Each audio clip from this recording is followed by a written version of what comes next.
everybody, welcome back to my stream. Good morning, good afternoon, good evening, good night. Let me just... I might have to change the audio a little bit. Hold on. I think that's fine. That's not it. Let me just... I hope everybody's doing good. I just woke up. I mean, I think literally that's pretty much what I do at this point. Every time I stream, I just go straight to streaming. I don't eat until after stream, so. Okay.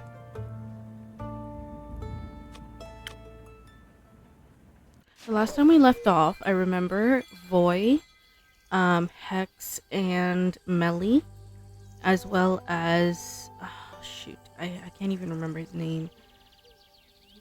But there was another guy. So many characters. And I'm so bad at names. But they're all of them went to the tower. And we blew it up.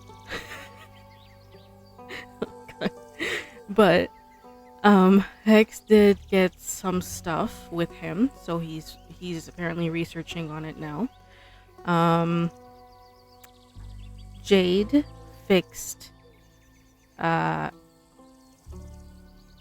god, he changes the name so much. I told you guys I'm bad with names. Jade fixed did the quest and fixed the whole parent situation, and he's, you know, like, he got his parents back slowly. So we're gonna see what happens from there.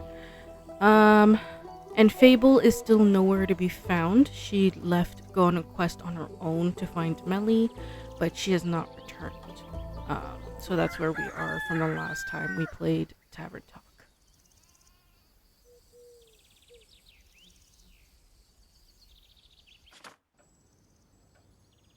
Oh my gosh, I haven't seen you guys in a while. Welcome. We don't have time for this, InnKeeper. Disaster is afoot. What a wonderful way to start the morning, Tia. I really missed you. We missed you too, Clay. Thank you, Clay. Can I offer you a drink in exchange for a little insight into your disasters? Yes. Something that feels strong and magic-y, right? You remembered. Yes, that one, please. Coming right up. Alright, our first drink of the day. A sword. Okay, so he wants... Should I give him a sailor's courage? I'm trying to see if there's any other... I wish one day I could actually remember all these drinks, but there's so many, it's kind of hard to tell. I can give him South and Brawler, but I think sailor's courage probably better. He's not trying to fight anybody. He's trying to, like, talk, so... I want to start adding these things because I never really do. So I should add these. Actually, no, it doesn't make sense either. I mean, I could add something else, but...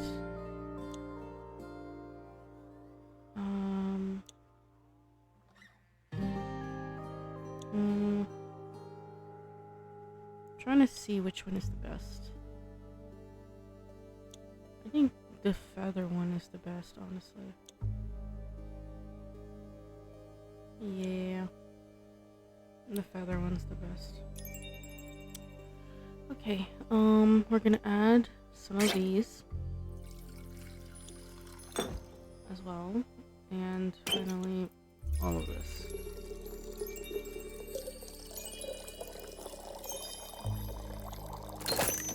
There we go.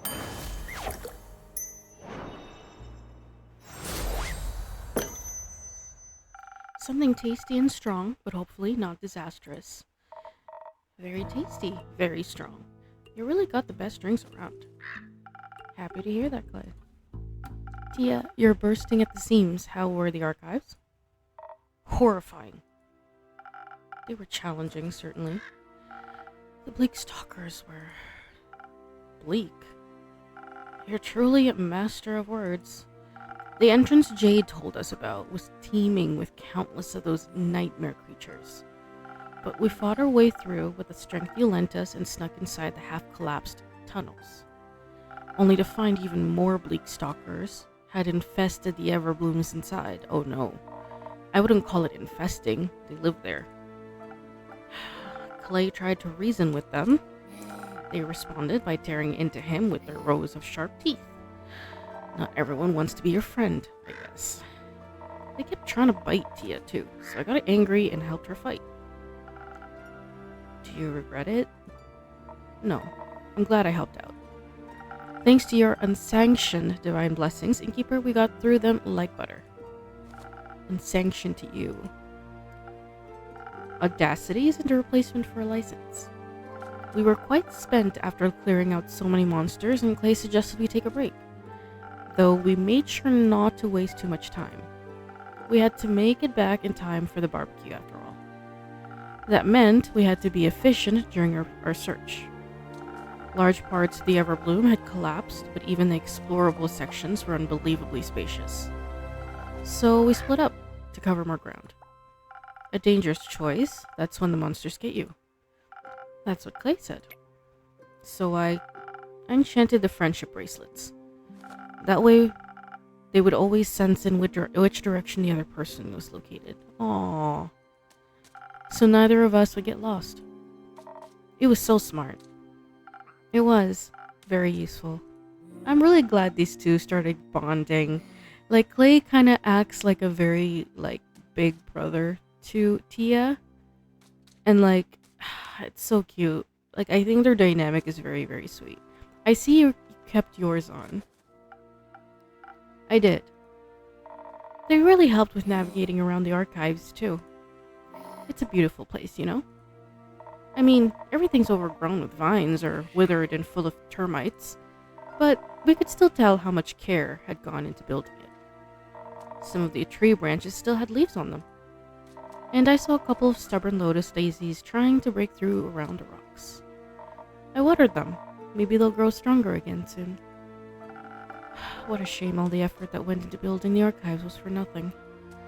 But it wasn't. It meant something to someone once. And I could still feel that love in it, even during our visit. Maybe it'll even bloom again. It's called the Everbloom, right? Like, forever. I wonder who named it. We should go back sometime and see if we can find any information about the archivists. I bet they knew some great drinking games. Perhaps we should honor their contributions by studying the knowledge they left behind. Why not both? They should be people first, symbols second. Oh. Yes. I guess both would work too. Good idea, Clay. What else did you find in the archives, besides the beauty and horrors of time, I mean? I found a book, Pressed Flowers, I can't wait to read. And a recipe. A recipe? An incomplete one. We also tried to translate it properly, but we lacked the necessary reference material. We still thought it appropriate to bring you the draft. I'm sure you can do something worthwhile with it. Nice. We have a recipe, Last Whisper. I'm sure I can. Thank you very much. As for me, I found a well-hidden study. The bleak stalker guarding it fell to my ambush, and I was free to explore. It was a complete mess, full of scriptures, scrolls, and written ramblings that would be forbidden these days. A little exciting. And worrying. The papers I was able to translate spoke of the apocalypse. Of the end of it all. What? There were research on the roots of the Aether Tree, and how to unbind them, written with shaking hands and fading ink. Was this more the scholarly or mad scientist type of research? Hard to tell. The lines tend to blur with blasphemy. Do you know a lot about the Aether Tree? Because Tia gave me a whole presentation about it. I wouldn't mind a refresher. It's a giant tree. Good start. A world tree. That means our world rests on it. In it. Around it? Somewhere? In it, mostly. Depends on who you ask. The dragons guard the tree because they created it, maybe? but definitely because they care for us. And since we live in it, it should keep existing as it does now, because no one wants their house to crumble. Ah, a lot of people would get hurt if something happened to everyone's home. That's true, but luckily for us, damaging the Aether Tree isn't possible. It's larger than we could ever imagine. To us, it's really more of a concept than a tree. And the dragons defend it, despite their oath of neutrality. They're no easy foes. There is one way. The sigils of Alcahest. The what now? The sigils of Alcahest. They're the key to destroying the Aether Tree, according to the scrolls I studied under the archives candlelight. Are these some sort of spell? More of a manual to a self-fulfilling prophecy, a way of breaking the cosmos in accordance with its own rules. For the tree to crumble, its foundation must be fractured. The 5 sigils of Alcahest represent the 5 dragons, each of which must be damaged to topple our world's balance. Oh no. Only then can our cosmos reshape itself. The scrolls spoke of experiments for creating a sigil, unsuccessful experiments. That's reassuring. Not quite. They were only unsuccessful back then. Next to the notes of old, I found others, written on a cleaner new parchment with unfaded ink. Much of it was incomprehensible, written in languages I've never seen before. But various sketches of whales caught my eye, as did altered frostbite scrolls. That sounds unsettlingly familiar. I fear that the starfall broke the sigil. By ripping holes into Cassiopeia's wings, it destabilized her flight. If she's damaged any further, time could be sent into disarray. Meanwhile, the tsunami, like I heard, didn't just plague the archives. The waves broke down the barriers between the primordial sea and the twilight chasm, in ways never seen before. So that's 2 broken sigils? That's not good. What an incredible understatement. To witness one such sigil fracture would be anxiety-inducing, though, enough. Knowing it has happened to 2 will keep me up for many nights. It's not 2. It's 3. 3? Alongside the notes, I found an old map with fresh markings. All the names were outdated, but the intention was clear. Marked were the 5 interplanar portals. 30 years ago, their sudden appearance tore fissures into Gaia. I believe they were the first sigil. Shit. Bad, right? Oh, very. Who could have done this? I don't know. And why of all things? If Aether Tree collapsed or even shifted from its perfect balance, the destruction would end us all.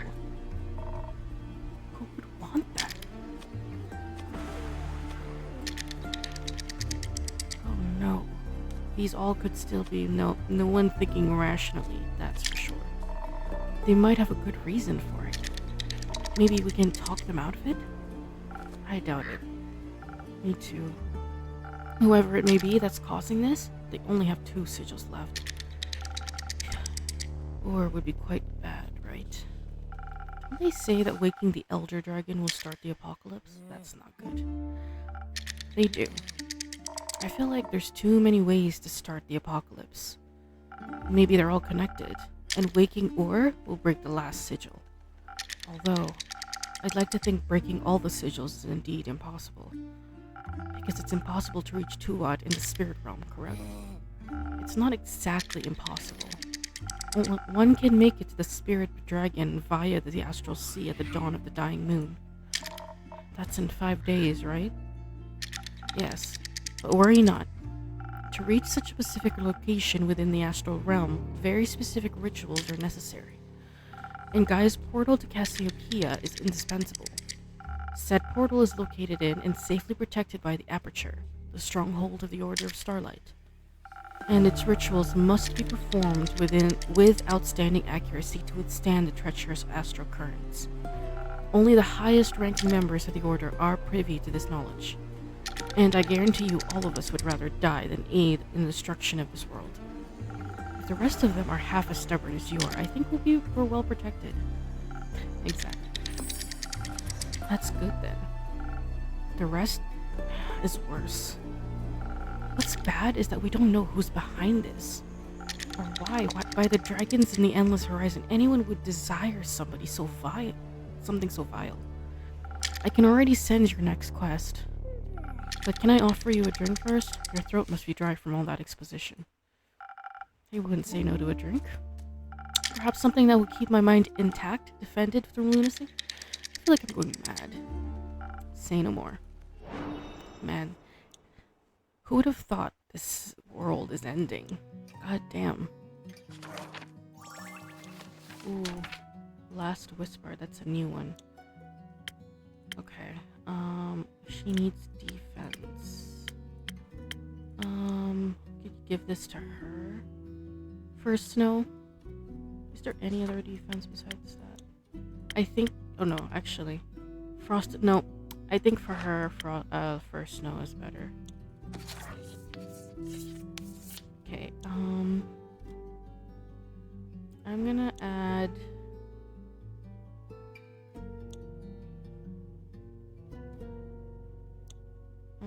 yeah, this one. With that one, I think we just need to add a little bit more of this. Yep, and the last one being this one.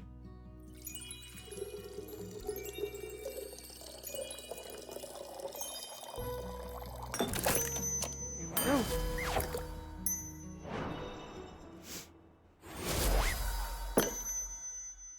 A delicious defense against the absurdity of evil plots. Thank you. This makes me feel a little less conspiratorial. I needed a breather. You know what else would make for a great breather? Fables' barbecue. Exactly. You're right. That would be quite pleasant right now. I hate to be the bearer of bad news, but I don't think the barbecue is happening today. Fable hasn't returned from their quest yet. Oh. What quest are they on? Finding Melina?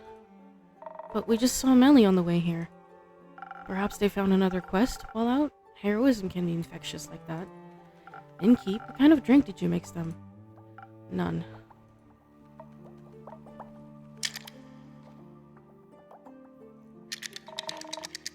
Maybe we should go look for them. Maybe so. Please do. No one has seen them in days. And the last things I said to them, I'd hate for those words to stay the last. Please help me find them.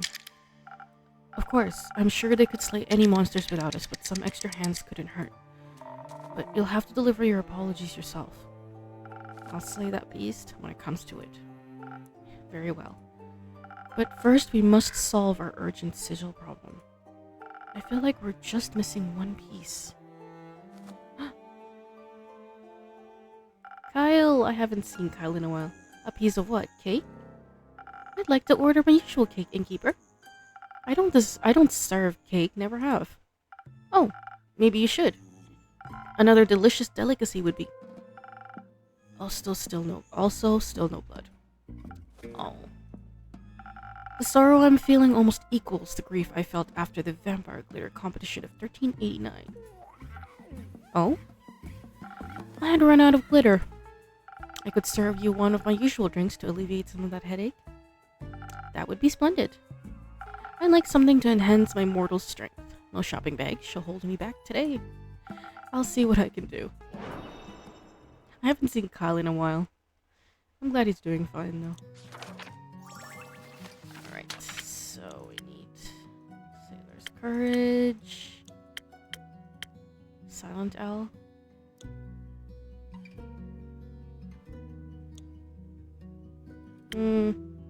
Cursed Coffee. Wow, I didn't know we had this.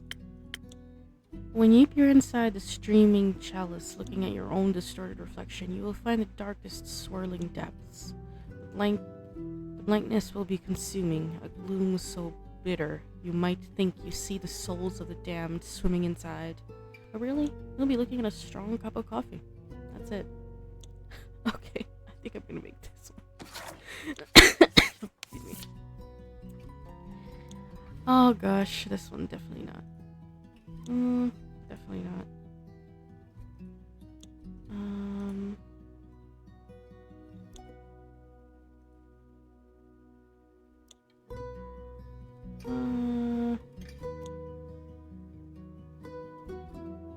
Actually, yeah, no, this one works. This one works. And then I could just add this one. And this one.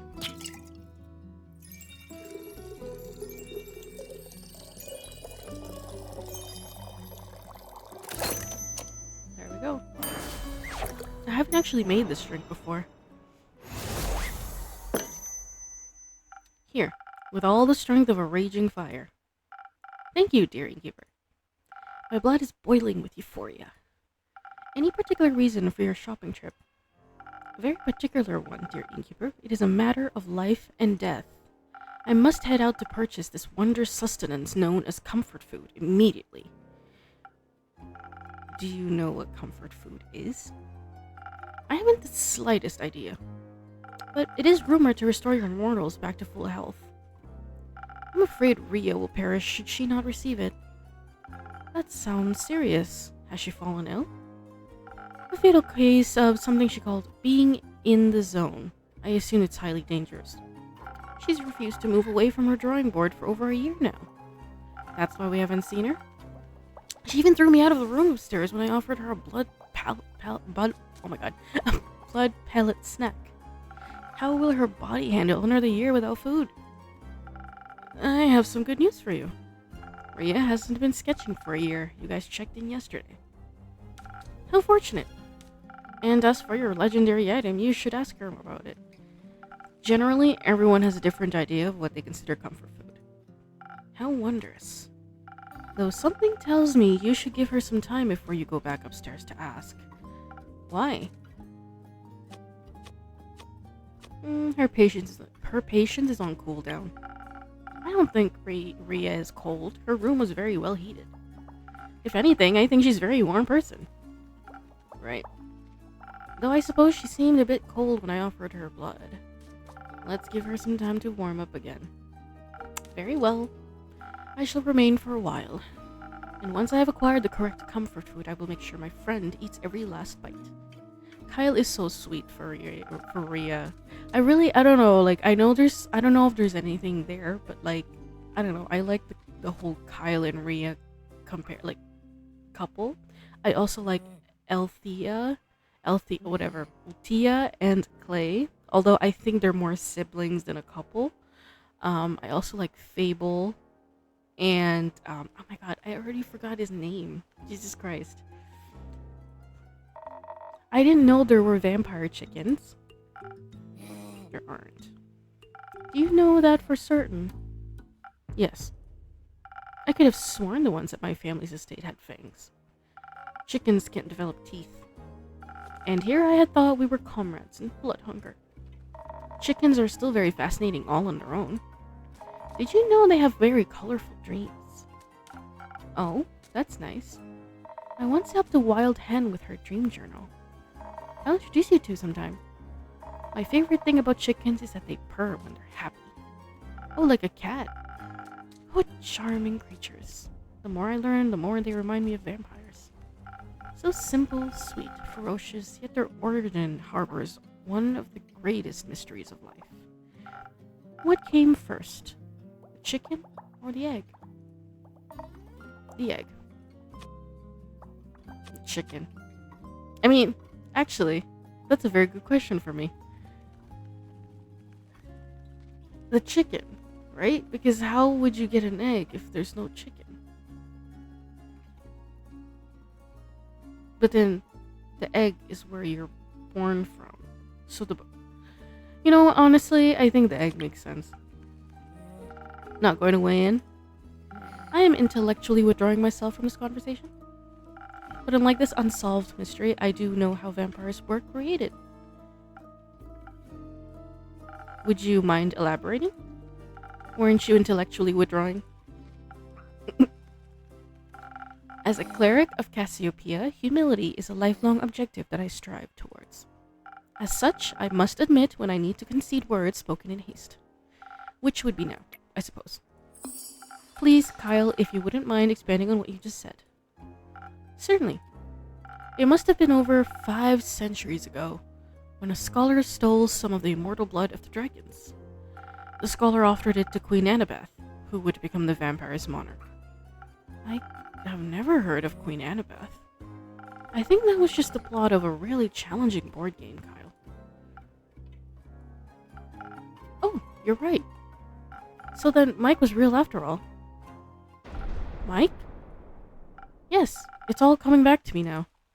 The first vampire that walked this world was the infamous Mikhail. But most of us call him Mike.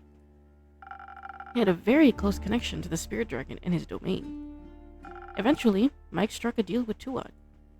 In exchange for guarding the dragon's realm, he would get to live forever. But that didn't work out, I guess? Old Mike didn't read the fine print. The spirit dragon turned out to be a trickster. Tuat turned him into a new form of undead creature, invulnerable to age and disease, but still weak to the blade. Blood was the only thing he could stomach to consume, and with time even sunlight became intolerable. Mike was no longer welcome among the living, but the dead didn't want him either. And then, that's how the first vampire was created. Fascinating. There is so little known about the spirit dragon in his realm. Kyle, just how do you possess knowledge that's considered ancient by today's standards? What knowledge? The knowledge you just told us about? Ah, I stumbled upon it in a grimoire I bought the other day at the local bookstore. Nope, that was the vampire romance book Lena recommended you. Try again. But of course! Dear Evelyn was such a historic fanatic, how could I not pick up on a few stories? That was one of her favorites. I still dream of her deathly beautiful countenance as she narrated tales until the intruders stopped screaming. She always told the story of our progenitor Mike so softly. She would cradle a vial of his blood and her tone would turn so reverent. A secret to share just with me, she would say. Uh-oh. I didn't mean to break the last oath between us as well. I'm sure we can help you keep the secret, right? A secret between new friends. If secrecy is how we can repay you for sharing this with us, then so be it. Since you seem to have been very close to her, I wanted to let you know. We traveled past Morrow Castle on our way back. It looked awfully damaged. The destruction looked so fresh, if only we had passed by earlier. Clay even spotted a heavily armored silhouette a short distance away from what remained of the castle walls. We hurried over as quick as possible, but the shadow was gone by the time we got there. As it was, only rubble remained. Was my dear Evelyn unharmed? We don't know. The castle looked abandoned, like a ruin. My Evelyn, what a horrid fiend would have inflicted such damage. She must have fought back fiercely. May her opponents suffer twice the damage they inflicted upon her. What I would give to know her safe. I think I need to go ask Rhea about her comfort food. Oh, Kyle. Let's give him some time to come to terms with what he just learned. I wonder if she's dead. Huh.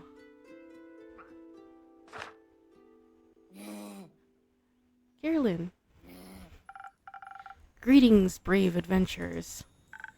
Great morrow, InnKeeper. And Scully. There seems to be a few more bones than usual with you, Scully. You observe correctly, my friend. They are wonderful parting gifts, aren't they? Sure are. Care to bring me up to speed, Lynn? Nah. You'll survive being left hanging for a few more minutes. You're bullying me. You're bullying your InnKeeper, Lynn. Patience, young InnKeep. Scully has been waiting to tell you this story since we left the Pale Woods. I will try to compose myself. This tale deserves the cracking of every last of my rhetorical knuckles. Let us recount our tale properly, Dame Carolyn. Hang on. I think I could go for one of your drinks first. That can be arranged. Something to keep my strength up. I didn't get to flex my muscles much during our quest. A good one might net you a story. No pressure, Lynn. Oh my gosh. This is so adorable. Everybody making friends, everybody grouping up. It's so cute. Okay, hold on. We need strength. Let's see. I mean, we could give her steel tonic. Steel and defense, but sailor's courage. Southern brawler. Yeah, I think Southern brawler makes more sense for her. I want to start putting spices in because I don't really do that often. That's the thing too. I think if we do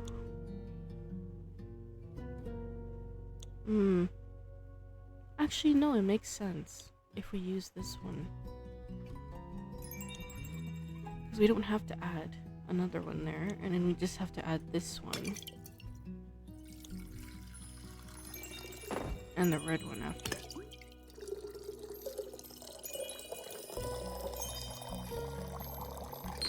Right? And also, I poured a little too much over there. I gotta get rid of some. Okay, now we pour more here. There we go. Much better.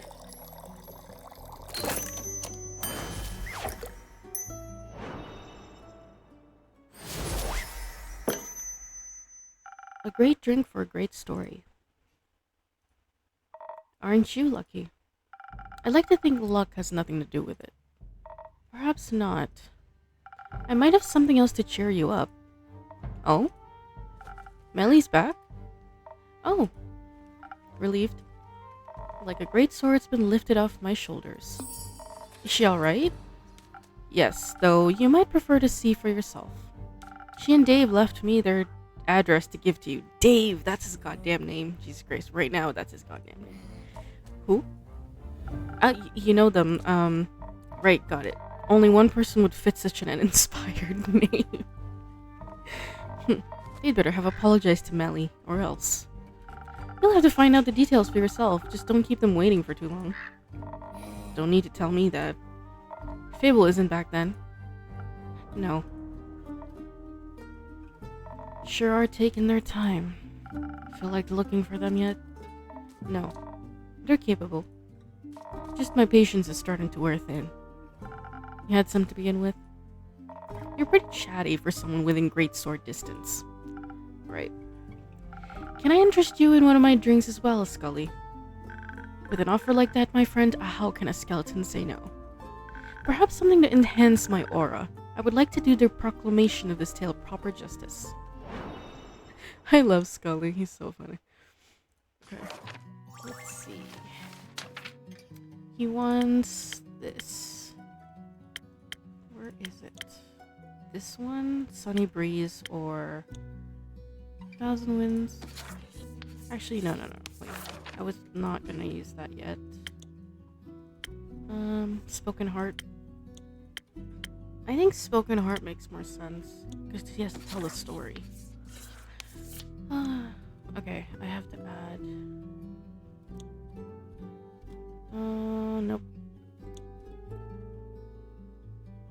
Nope. Nope. Actually, yeah, you can add this one. Add this. And the rest is this one.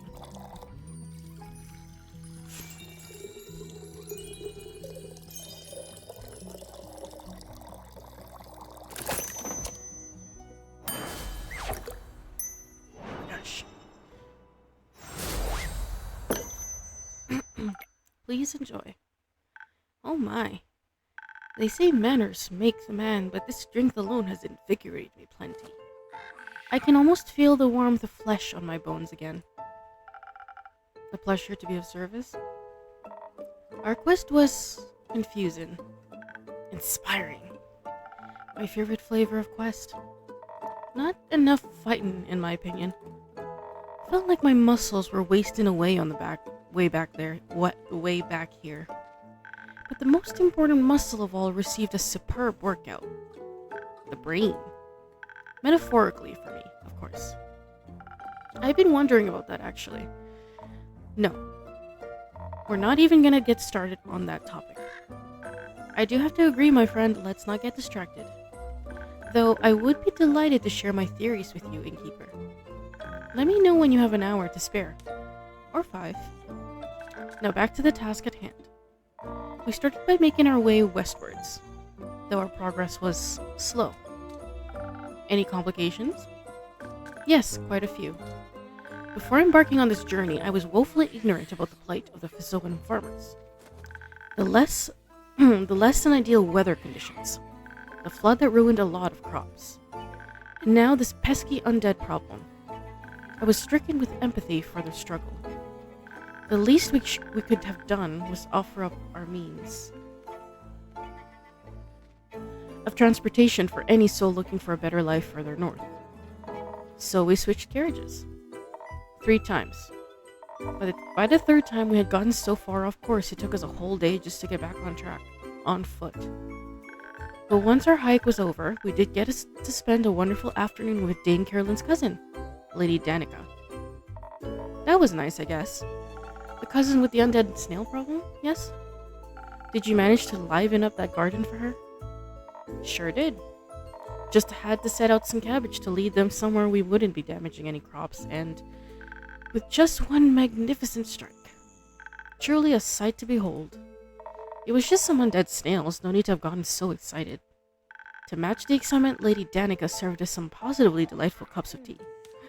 Better than any accompanying finger sandwiches were some new facts I had gleaned from observing the snails. Even lacking souls, they still displayed some pack behavior. They acted nothing like real animals, of course, but somehow I was struck with empathy for their plight. To unconsciously seek out a matter of instinctual action. Despite the lack of anything to grant them a conscious objective, is there a more transparent yearning for purpose than that? My apologies. It appears what they say about old age is true. You can't help but philosophize. And you couldn't help but relate? In a way. One can't help but wonder whether any choice I make is truly my own or just post-mortem reflex of these old bones. Perhaps even my thirst for knowledge. And yet your enjoyment of it seems genuine. Truly, InnKeeper, you have a way with words. Just lots of experience. Though that may be, my worries seem rather foolish now. I count myself as quite fortuitous that despite all that my memory lacks, I can delight in learning it all again. Does it really matter that where such an urge comes from? Anyhow, my apologies, Dame Carolyn. I completely derailed our epic tale. Allow me to make up for it by continuing post-haste. We departed after that lovely cup of tea and finally headed for the Pale Woods. Lady Danica provided us with a cart and a trusty steed, a cow with the most lovely temperament. Her name is Lissalot. I made sure to greet the gentleman that passed on us on our way to the woods. What magnificent shadow armor he was wearing. Something about it felt oddly familiar. Perhaps it was only my hope that it would look just as gallant after her quest. Lisalote valiantly took us to the edge of the forest where maliciousness permeated the very air we breathed. What he means is, it stunk. Real bad. We left Lisalote there, sparing her the stench seemed the right thing to do. And forth we ventured. Didn't take a long time to find what we were looking for. The place was crawling with them, which also explained the smell. For some reason, the miasma didn't seem to bother me much. Most respectfully, you don't have a nose. Oh, of course. Anyways, there was a veritable horde before us, an army of undead creatures shambling their way through the forest, one gnawed tree at a time. They were awfully interested in those trees, it's true. I was itching to tear into them. But remembering the plan, I stepped back, with a hand on my greatsword. The crucial part of a successful negotiation is that you don't go into it blind. And so we observed. The undead creatures were displaying similar patterns to those snails. They weren't just stumbling around senselessly. They seemed to be following a pack leader, a representative. That simplified things considerably. My first course of action was clear. I let Dame Carolyn know of my intentions. Seemed reasonable enough. While I circled the group to get to the leader at the front, she remained hidden in the shadows of the thicket. I walked up to the leader, another skeleton, making sure I displayed an open and respectful disposition. I suppose they were not open and respectful in return? Nope. Before I could even react, the skeleton had bitten down on Scully's arm. Agony. It was what I would have said if I hadn't been protected by my frost armor and your excellent drink mixing skills. Always glad to hear my drinks are protecting my clients on their quests. My friend, your drinks are astonishingly potent. Maybe too potent. As soon as the undead creature bit down, their teeth shattered upon impact. The leader recoiled immediately. All the others surrounding us froze. The leader fell to the ground, cradling their face with their hands. Curiously, when they regained composure, their expression was filled with joy. Still no idea how you can read an expression on a skull. They were actually quite expressive for a skeleton. Skeletons definitely do have expressions. You just have to get used to looking a little harder for them. Now you're just pulling my paw. I have no problem reading Scully's expressions. He has a beautiful smile. Now you're just making me blush, you rascal. Let's move on. The teeth shattering was quite worrying. It made me re-examine the bite marks on the trees around us. Peculiarly, the bite marks here were quite a bit more shallow than what we had seen in other parts of the forest. Which means all those undead creatures had severe dental issues. The leader was so happy because the frost armor's chill was dulling their pain. The others' teeth were also in truly poor condition. And looking at their behavior, that seemed to be causing them severe pain. Coupled with their hunger for trees, it became a never-ending cycle of suffering. It should have never gotten so bad. I asked them why they hadn't reported the issue to their necromancer. It was clearly starting to impact the fulfillment of their objective. That got him really heated. They tried to rip Scully apart again. But Dame Carolyn skillfully resolved the situation with a bit of intimidation. It turns out, they didn't even have dental. Carolyn? I'm with Scully on this one. They had no benefits, nothing. They were just expected to be quiet and follow orders. That doesn't sound right to me. It's a scam. That's what it is. No sick leave, no compensation, no PTO. They didn't want to hear it. We're doing what we love, we don't need any fancy benefits. But you should have seen the state they were in. Okay. InnKeeper, we have returned. I can see that, Tia. I was waiting for you. Though I'm surprised to see you here, Jade. Yeah, well, Miss Holier Than Thou dragged me along. About finally doing my part. I distinctly remember you expressing open interest in our plight when we were talking to Iniko. I believe you asked multiple questions that indicate your desire to help. And I remember asking how much you'd pay, and you said nothing, so I said no thanks. And yet you didn't resist coming along. Do you have a better job lined up, Jade? Not yet. Iniko and I are eyeing something, but I guess I've got some time to kill. Perhaps Iniko can help too, then. They better. Not sure if I can deal with Princess here alone. No need to deal with me. I can handle myself. I'd love to have Iniko on the team. Me too. I assume you have written us a quest, InnKeeper. I have. Take a look. Clay is so adorable. He's so sweet. Excellent work. I knew I could count on you. Let me have a look at that. We just have to catch the guy at the portal. Seems simple enough. We could even set up an ambush. Or be sneaky if he's already there. You can sneak, big guy? I can do a lot of things. A few years back, I spent time with some lithic panthers who showed me how to sneak up on anybody. I just don't like doing it. It seems a bit rude, you know? No, I don't. But I think the situation calls for a little rudeness. Agreed, it does, and for a little more manpower. You're right, InnKeeper, we should ask Nico for help. Also, Hex suggested taking Voy along. He's great at distractions and knows his way around the Twilight Chasm should our quest lead into it. Apparently, he has family there, though I hope we don't need to disturb them. Anyone else? We considered a whole lot more, but Scully and Grace made a good point. They said not everyone is battle-tested, and that it'd be reckless to take inexperienced adventurers along. They also said we should look into more backup plans for the backup plan.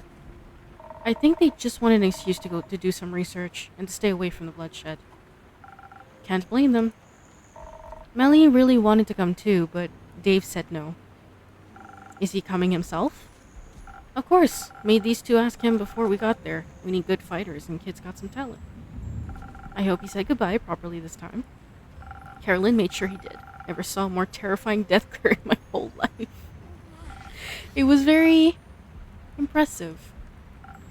It was. So, are you finished with your questions? Actually, could you review the plan for me one more time? It's been a long couple of weeks. Sure, so listen up. We make it to the Twilight Portal by the moon poles and we stop our big bad evil from going through. If we fail that, or if he's faster than us, we chase him through the Twilight Chasm and into Orb. And we prevent him from getting that fancy axe. And if that fails, well, we stop him at all costs. Sounds like a good plan. While you're at it, will you keep an eye out for Fable for me? Of course. Now, InnKeeper, by the dragons and all that is holy in the world, can we count on your help again? Yes. What do you need? Easy, we just need to be quicker than the maniac. We should be the first to reach the portal. And we should be the first to attack him, all while dodging his counterattacks. Outspeeding him seems like the smartest option here. You're Via the Lovers is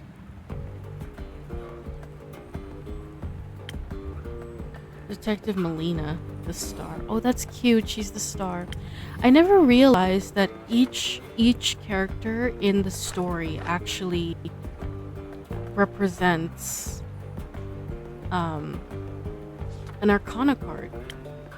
I mean, given I don't just okay. But okay, we're back. We're fine. We're back. Save. Let me just save this one. But yeah, I didn't realize that when I was reading through the book, because this whole entire time I've been playing this game, I never really looked at the information that we were given, which I should have, but it's a lot of reading, right?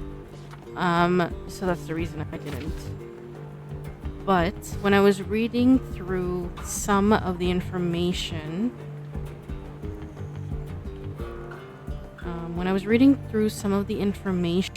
on this, I realized that all the characters represent a specific Arcana card. And that's actually really cool. I didn't realize that until I started reading their bio. And also, they have alignment. Reminds me of, what is that game that I played that has the same aesthetic of the alignment? Was it Diablo? I think it was Diablo that had like lawful good, chaotic good, that type of thing. Because I did play Diablo 3 on my Switch, Nintendo Switch. So the alignment reminds me of that as well. I don't know. I just found that interesting. I didn't realize that. One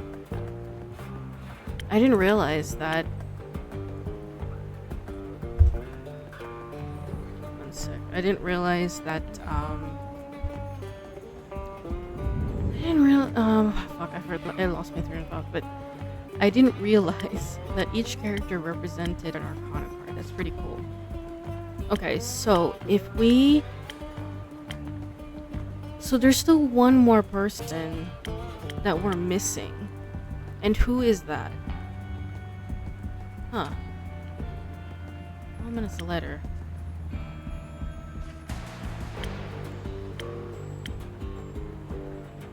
Yeah, these are all the missions that we did. And these are informations of different areas of Azoa that I never read, by the way. It's too much reading, guys. It's not that I'm not interested in reading, but it's too much reading. We need to be well protected against him so we can take him down before he really hurts any of us. Don't be stupid. If we're fast enough, we won't even get a chance to hurt us. I'd like you to say that again when you're lying in a pool of your own blood. Okay, maybe we need both? It's just the balance that counts. We could focus on a whole lot of defense, but keep some dexterity in our back pocket. And maybe some of those fast infusion thingies could make up the difference. I could hasten you with some golden feathers or saber fangs. Great. Alternatively, you could give us a lot of dexterity instead with just a little bit of defense on top. And to make sure we don't get hurt, you can give us some of that frost armor Scully keeps talking about. Sure thing. I've got enough frozen pine cones left for that. I don't think Jade and Tia can make a decision without bloodshed, so could you help us out? Of course. I know just what to do. Okay.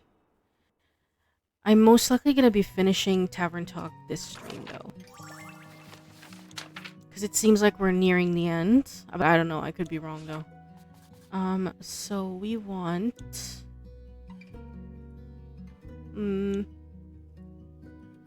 honestly... That's not what I wanted to do. Drink. Wings and defense. Which is this one? First snow or...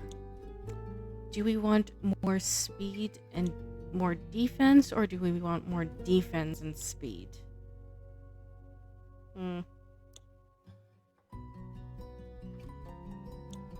Or dexterity, doesn't really matter, whichever one you want to call it. I think...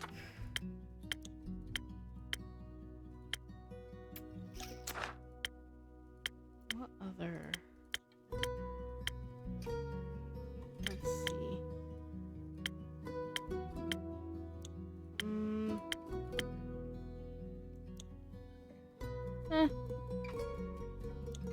Yeah, we'll go with this. And I think we were supposed to add...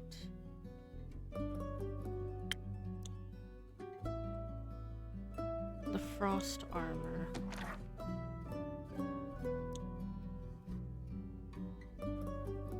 Yeah, frost armor. Right? Maybe not this one.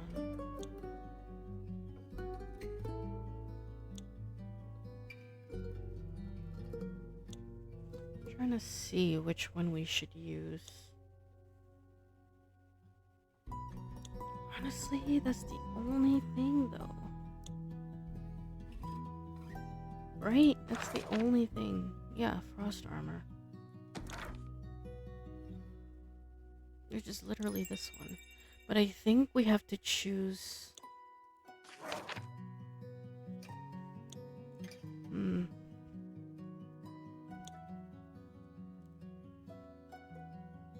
What should we do?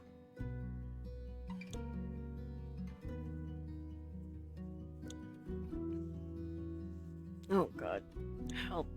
Help me.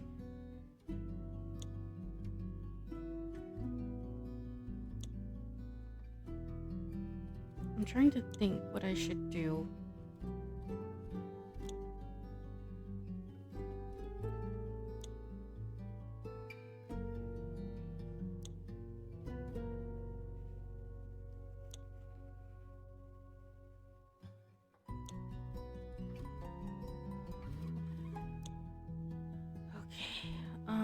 I think I have to change it to this one instead, not that one. I don't know. I'm trying to think. Defense and... Honestly, in order... I feel like defense and dexterity is better than dexterity and defense, just in case. So, if we're gonna give them...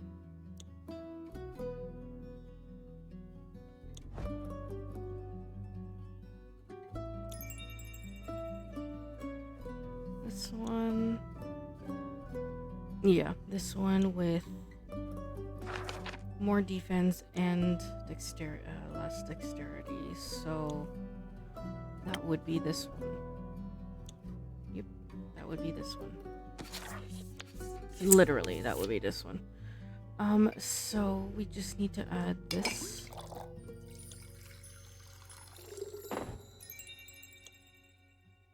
And the rest of this one.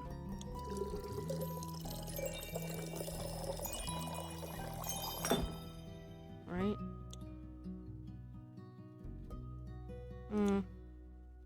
Maybe not this one. Maybe this one. I'm trying to like see how to make this drink. If we use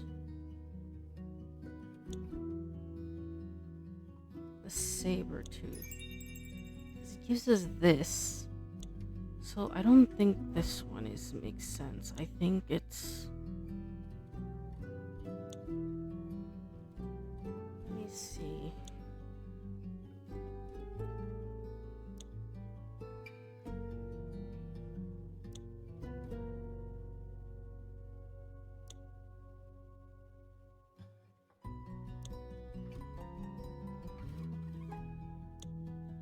Oh gosh.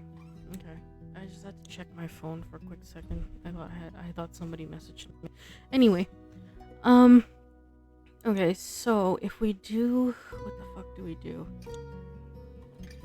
We can't use this, so I think it makes more sense to use this. Right? The phoenix feather. This one is fine, but we should add more of this. And the rest of this. Yep, that's much better. There we go.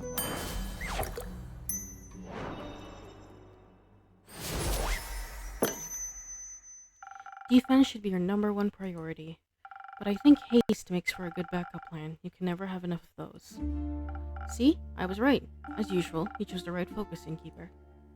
Ugh, at least we'll be fast so I don't have to listen to you gloat much longer. Let's get this over with. Alright, Calais, let's go.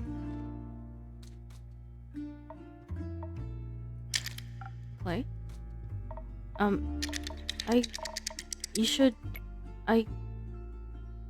you okay? No, I don't think so. Aren't you scared? Of what?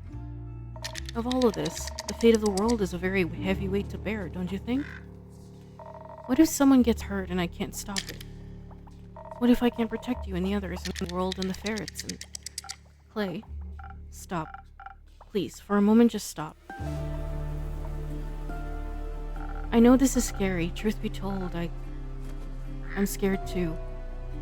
My whole life has been building up to this moment.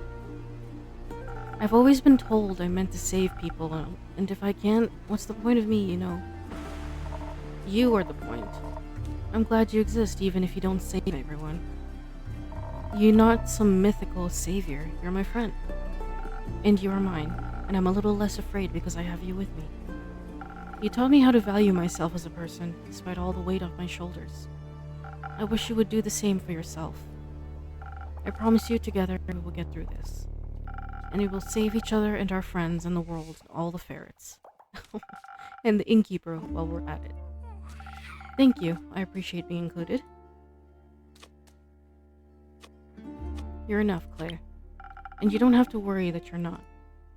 And you too, Tia. Don't think I'm excluding you. I wouldn't dream of it. Having you two believe in me is all the strength I need. can we still hold hands on the way there, so it's a little less scary? Of course. And remember, you can never lose me. Your bracelet will always tell you exactly where I am. And if you get lost somehow, despite your impeccable sense of orientation, mine will help me find you too. You just get lost looking. Maybe I'd have to ask Jade for help. I'd do that for you. Thank you, Tia. You're a great best friend. Aww. So are you. Alright then, best bud. Let's do this. Together. Best of luck. We won't need it. Oh, they're so cute. Oh my god. It's so adorable. Hey, it's Grace. You must have made them some really good drinks, InnKeeper. I've never seen Clay that determined. I tried my best. I have to say, Grace, I'm surprised you're not accompanying Hex to see the ever-burning flame. She didn't want to stop studying the magical spells. She thinks they might help us solve all this. I think what might help me right now is a drink. Something that'll get my thoughts flowing gracefully despite all this mess. Give me a moment. Alright, I need to fucking save. I need to save just in case. She wants brain.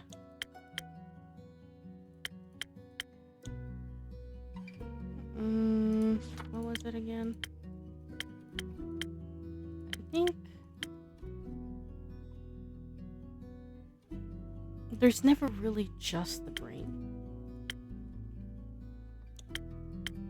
I mean, this one works too. I'll give her this one. I don't really make this often anyway.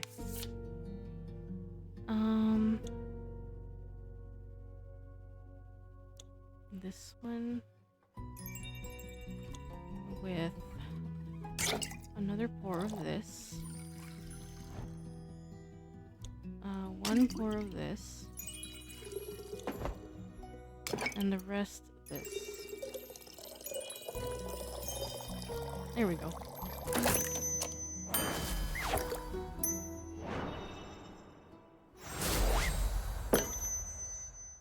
A delicious thought tangler just for you. I don't think I've ever tasted the tangler as delicious as this. You've tasted the tangler? Melly, would you like a drink as well? No, thank you.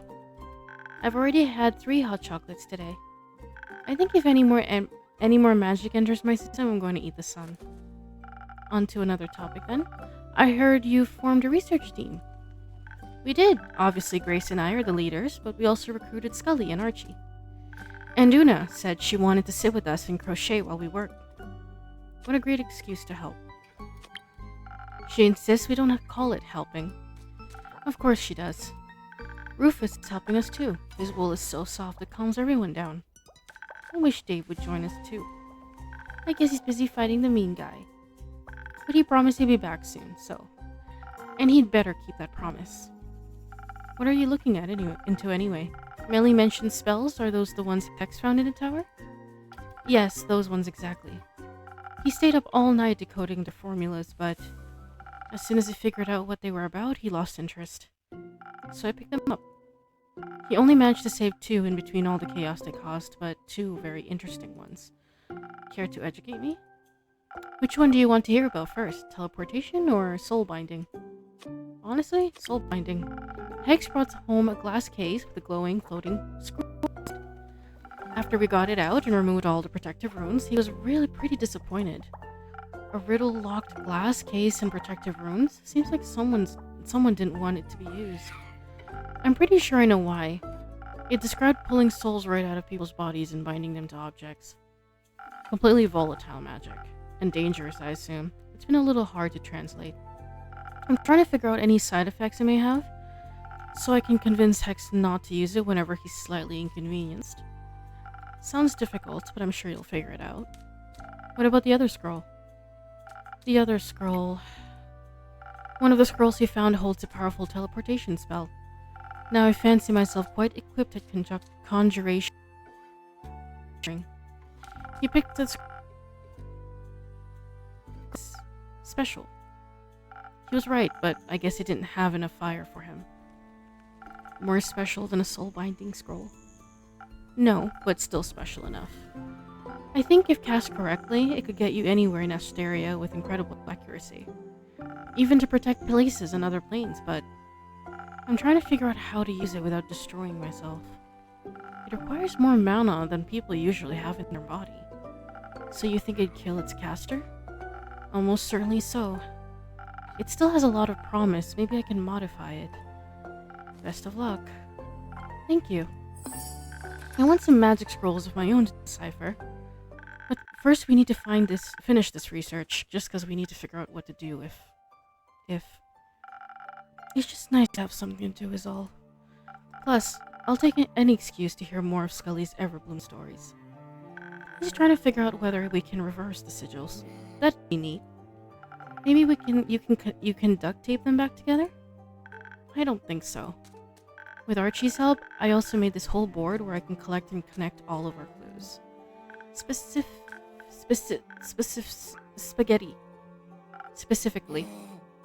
Specifically, I've been looking into who exactly that necromancer guy could be.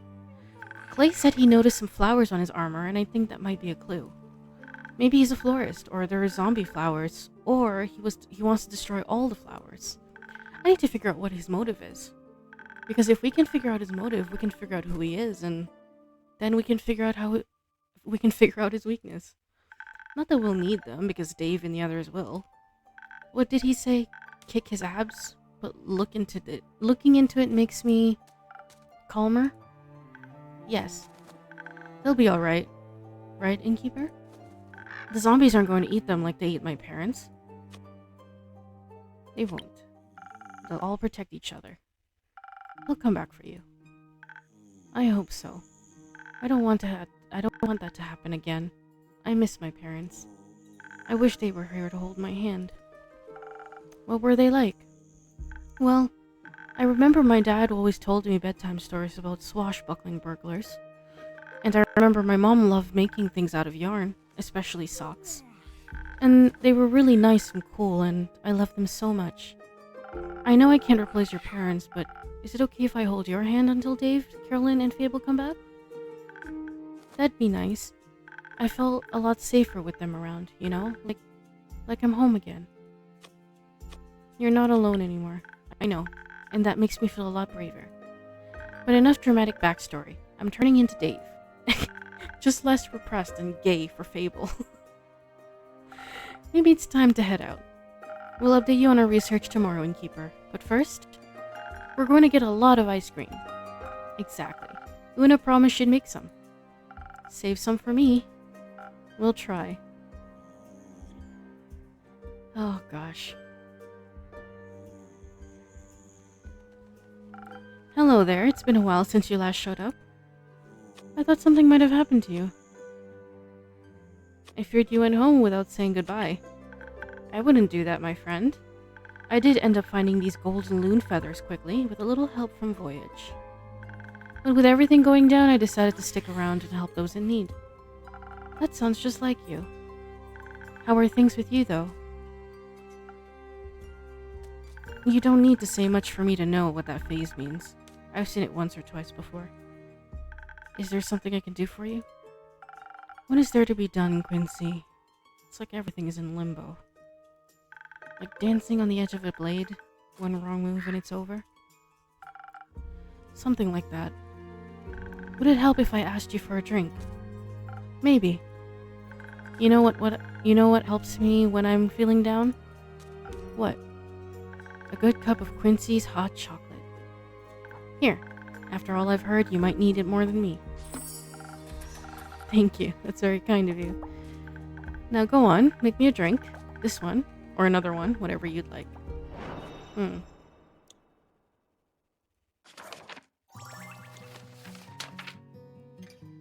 Hot chocolate. I got a new drink.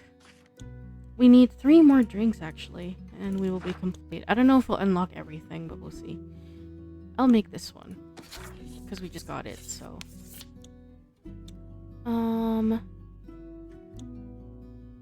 This one and this one actually is pretty nice.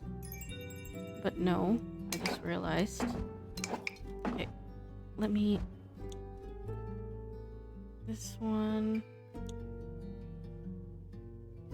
I'm trying to see... Nope.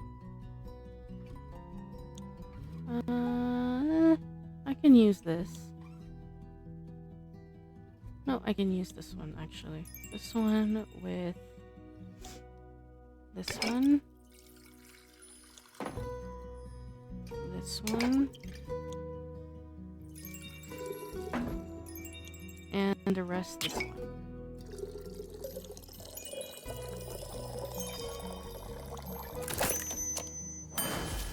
Nice.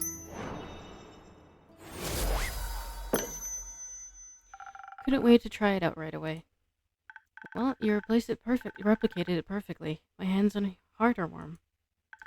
Want a sip of yourself? You look like you need it. Maybe later. May this drink be warmer than the currents of these times. It most certainly is. Thank you, InnKeeper. Of course. So, how are you? Well, I'm just numb.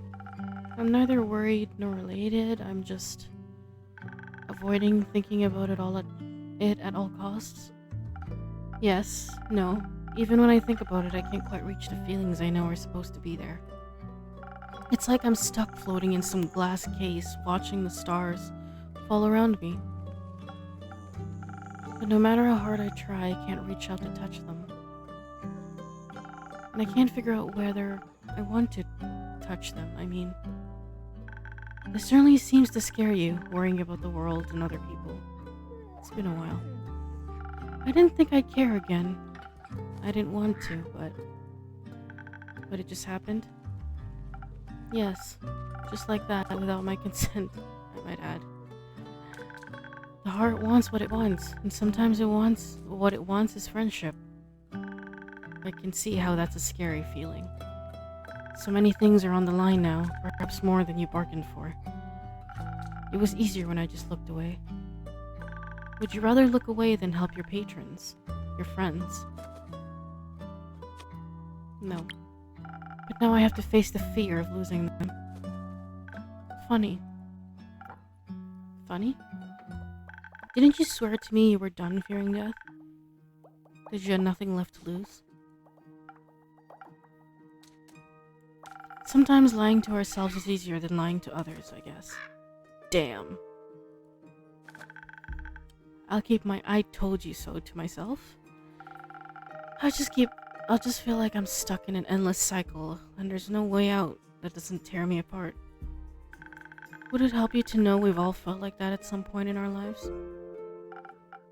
Not really, no. Then let me leave you with this instead. Love may come at a price of loss, but the inevitability of loss also comes with the reward of love. You can't lose something without having loved it. And so you should love whatever it is you fear to lose. Damn. Those are the moments that matter. The moments that make your life worth living. Besides, you have the power to step out of that cursed circle anytime.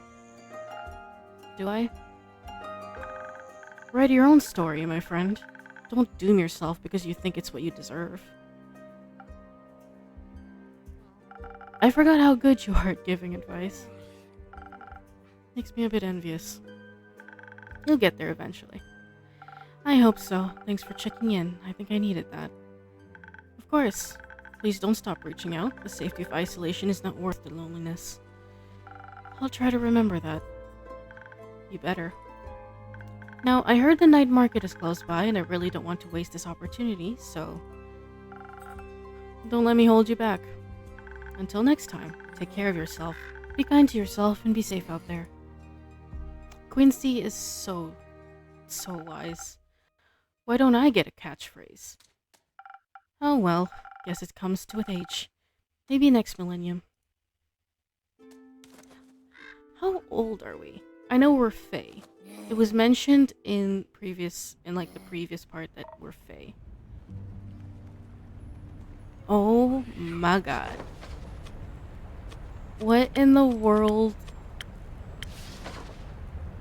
Hello. Greetings, traveler. Nice armor. Is it new? No. Doesn't it seem familiar? The flowers certainly do. Did you keep my books?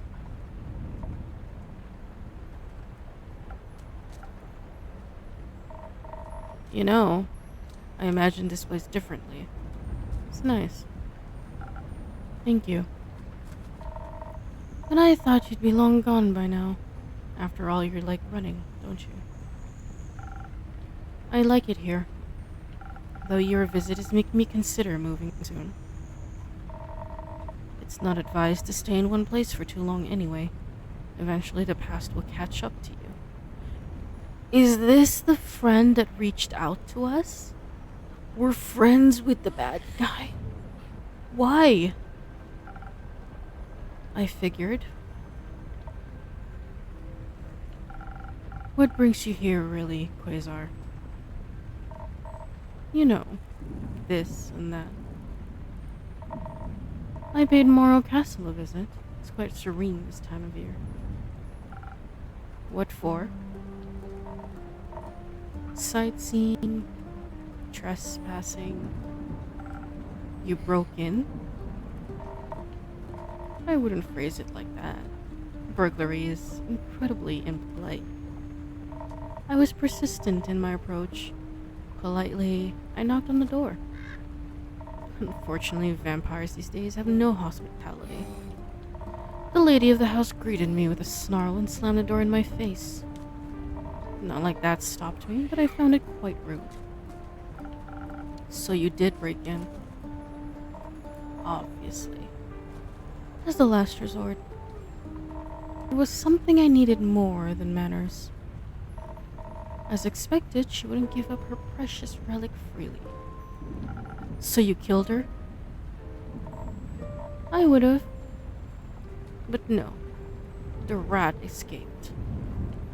In the blink of an eye, she dissolved into mist. I always considered that to be a vampire's most annoying skill. At least I got what I wanted. And what would that be? Curious as ever, aren't you? That's why I made it my job. What? Being nosy. Something like that. I get to hear a lot of things every day. People like to talk. You manipulate your patrons into telling you their darkest secrets. I don't manipulate, I listen. I'm all ears. What would Lady Evelyn have that you, Quasar Duskbringer, would want? Just a little blood. Ingredients for the execution of a grand design. Oh geez. Grand design. We were never ones to make big plans. Speak for yourself. Maybe times changed. Oddly enough, you still look the same. I had to make sure you'd recognize me after all. How could I ever forget you? It seems like it was pretty easy for you to move on. I wasn't. You're hiding. You ran away from everything that once mattered to build a life behind a counter in a shabby tavern.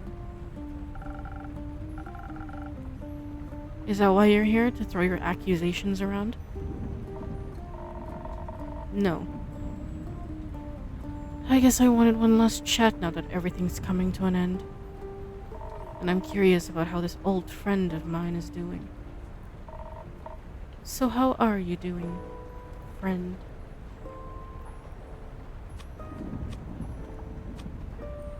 I'm full of hope for a better tomorrow. Me too.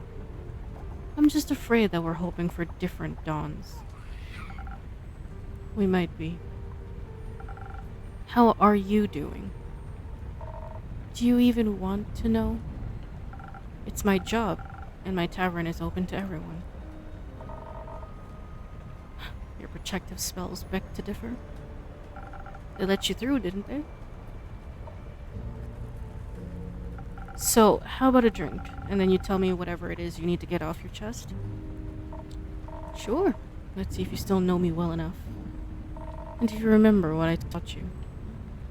Of course I do. Oh god, there's definitely history there. Jesus. Oh my god. There is definitely history there. What history? I don't know.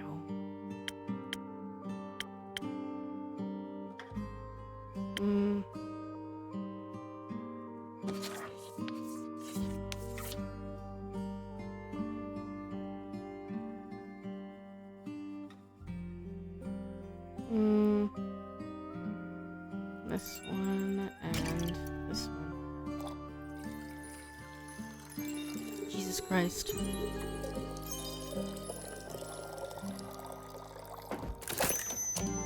Oh, he's so scared. Poor thing. I didn't even realize that. How about this, sweet and chatty? Not bad. Almost tastes like back in the day. Did you think I'd forget? Yes. I assumed you're as good at abandoning memories as you are at abandoning people. Ouch. It seems like people are right about one thing, though. That would be... your drinks can influence fate. They can't save people. They can push them in a direction. Alter their destiny. I wouldn't go that far. I simply do my best to support my patrons in their endeavors. Will you support my endeavor? As I said, I serve everyone in this tavern. How noble. How awfully, morally gray. How opportunistic. It's like nothing's changed. I like it that way. Making decisions for people, leading them to their doom. All because you can't help but wonder what a little entropy would do. I help. You help, sure. You always like to help when it was most convenient for you, when it got people to love you. I hope all your helping has aided you in forgetting them. I didn't forget them.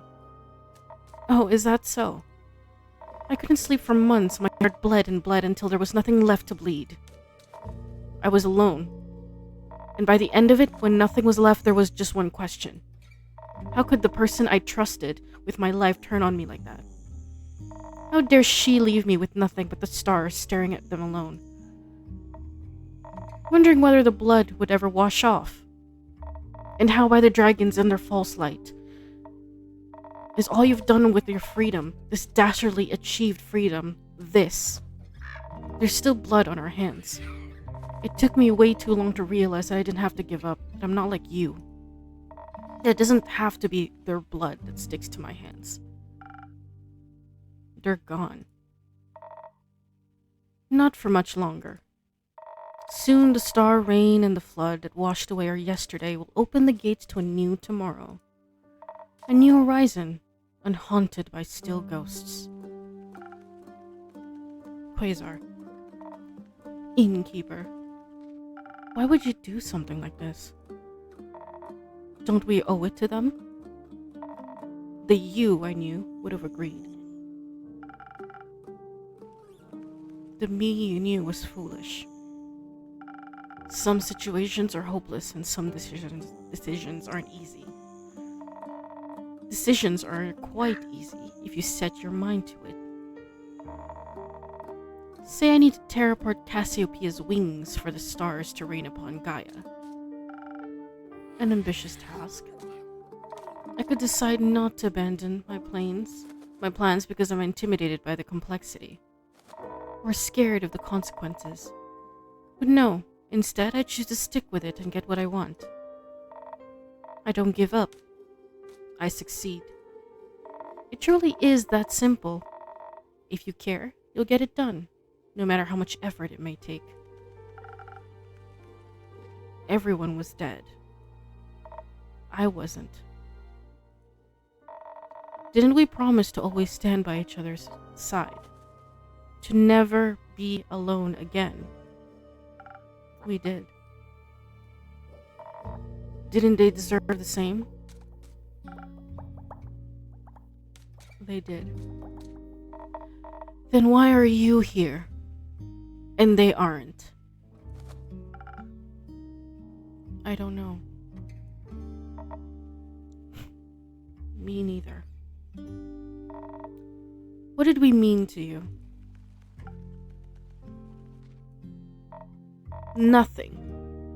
We meant nothing to you. The home we built, it meant so little. That's not true. Do you still ponder about the meaning of life watching the stars? No, there aren't anymore. It's better that way. It means there's no risk of getting caught up in trivial things. Like getting caught up in the thought of a world without pain. Like that. So naive. So stupid. It meant everything to me. Don't lie to me. I've seen through the charade. Your tricks don't work on me anymore. Look at the stars now as they lie at our feet, a declaration of your failure, an elegy to your cowardice. Oh God. And a demonstration of my endurance. Everything is set. Everyone will get what they deserve. Even your little replacements. Soon there'll be no more but a fading memory on the horizon. Feels familiar, doesn't it? They're alive. They can be saved. They are alive, indeed. What you should ask yourself for how much longer, and if the time comes, will you run again? No. But you sent them to their deaths, did you not? I sent them to stop you. I'm aware. Which reminds me, I'll have to leave soon before your little pawns interfere with my threats of fate. Gertrude? Come on. It's time to go home.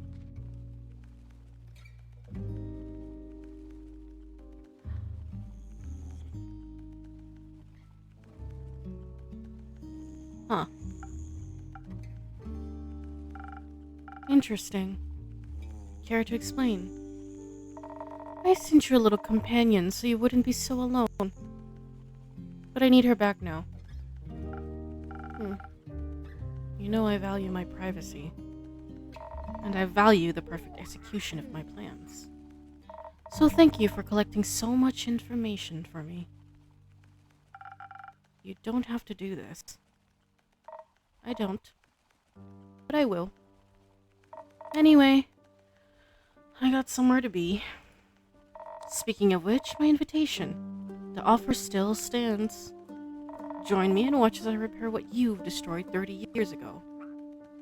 Join me to witness the renaissance of times past. I can't. Not anymore. What a pity. It almost pains me to see you haven't changed one bit. I have moved on. You should try it sometime.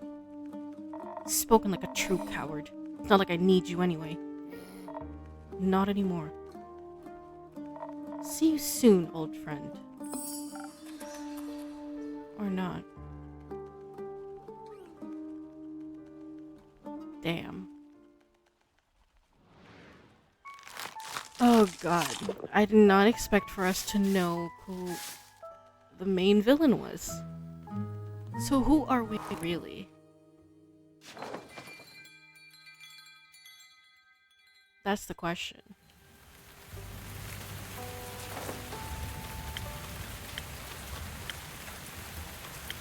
Act 3, The Twilight Flood.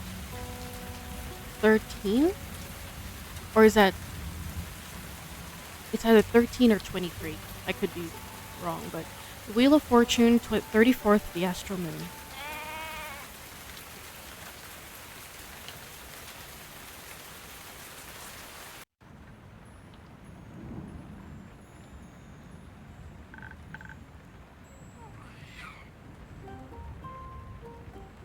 Good morning, InnKeeper. Good morning. How's your research going?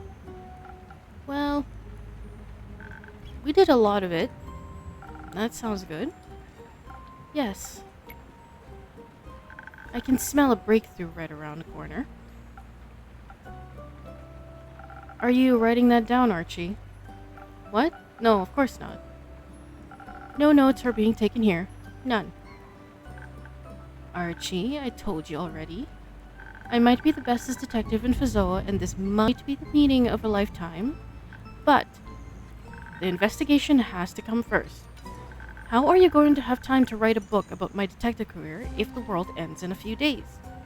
I mean, it won't, obviously, because our friends are super strong and awesome, and we're super smart and awesome, but we should still focus on backing them up. I'm sorry. Seems I can't help but gather material even now. You're a very impressive detective, and I fear what will happen if I stop thinking about my books. Is this what I think it is, Detective Melina? I'm afraid it is. Excuse me? It's a severe case of the nerves. Quick, InnKeeper, we need a remedy. Only your most revitalizing drink will do. Does the patient agree with their prescription? Really, it's not that serious. Thank you. Perhaps a cure that'll boost my toughness is just what I need. On it, patient 0. Patient 0. Oh my god. Alright, defense. Steel tonic. I think steel tonic makes more sense. Steel himself.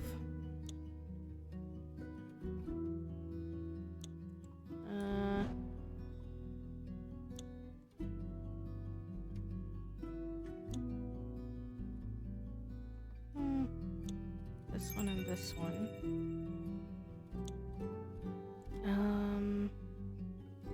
This one needs 2, so another one. And finally, the rest is this one.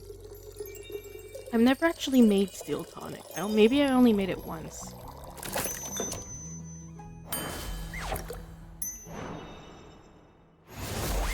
Here you go. May this drink not be one of your tougher challenges. This is excellent. I could write a novella about the superb taste alone. I really appreciate the effort you to cheer me up. I suppose I've been worrying more than I realized. How can I repay Rishmay? You shouldn't just bear your worries silently. I would accept an update on your research as compensation. Certainly, you're happy to oblige.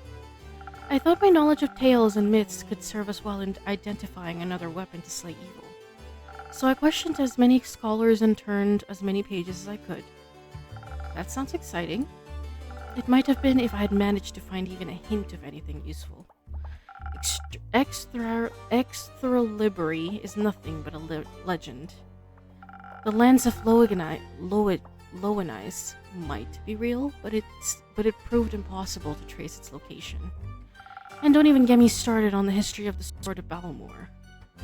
My research ended in total failure. Don't say that. We wouldn't know that there aren't any other weapons if you hadn't looked. It just means we have to move our research focus to something else now. Like my investigation. Oh?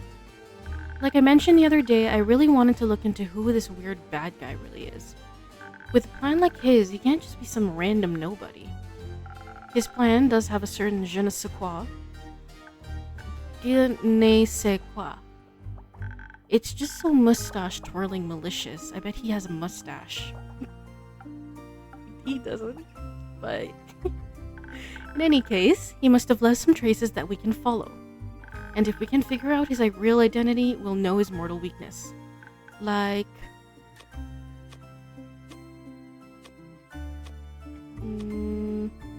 the lover?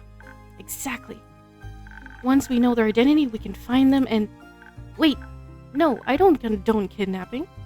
Maybe we could just tell them about all the evil stuff this guy is doing and they could give him a really long lecture.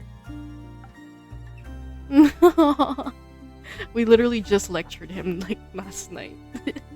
Okay, maybe that isn't the best idea.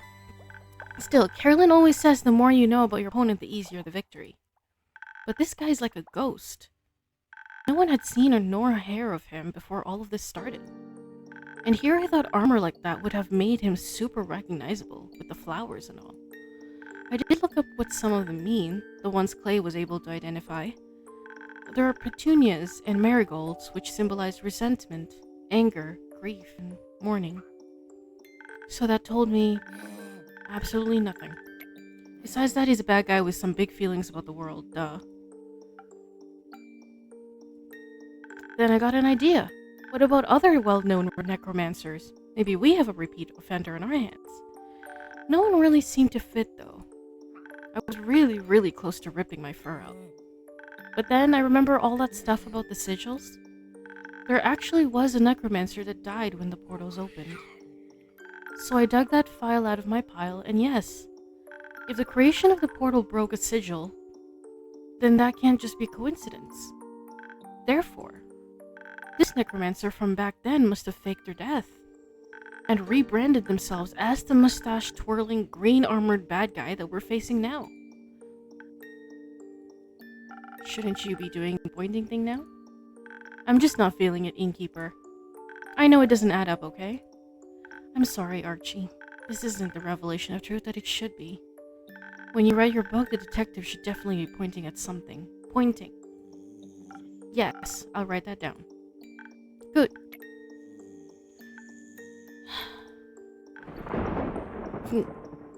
I can't believe I couldn't find anything.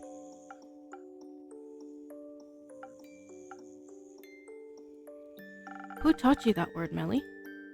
Wouldn't you like to know? Oh well. What are you planning on doing now? We need a new perspective. Maybe there's something we haven't considered yet. That's why we brought some of our research materials with us. Wouldn't the library be better for this? Well, maybe, but there wouldn't be enough space to set up the conspiracy board. You brought the board here? Yep. Thanks for letting us set up here, okay? I'll be in the back. Bye! I hope it's okay for us to take up some of your space. That's fine, Archie. You can go ahead. Much appreciated, InnKeeper. Those two. I mean... Hey, Una. Well, don't you look chipper. It's good to see you too, Una. You can spare me the pleasantries. Long day. Nah, I was just never really into all this research mumbo-jumbo. I was surprised when I heard you volunteered for the research group. Your info-gathering game is getting weak, InnKeep. I just chose the activity that's the least hassle. Too much exercise isn't good for the retirement spirit. But I don't need to tell you that, do I? Before you get another word out of me, though, I'll need something to get my energy back. That whole frantic research atmosphere really tired me out. Something to bring your strength back, got it? Got it. Oh my god, here we go. I don't know why it does that to me every single time. I'm so annoyed. I have to check the reason why it does that. Maybe it's like an antivirus thing. Because I do have my antivirus on, so maybe it thinks that it's a virus or something like that, which just doesn't make any sense in my opinion. Okay, I have to put the game back again. God damn it.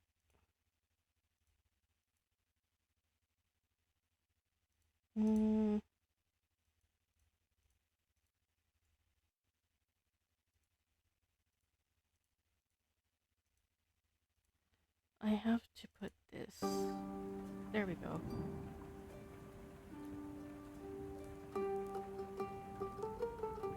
So annoying. There we go. I don't know why it does that to me all the time. Ah, gosh.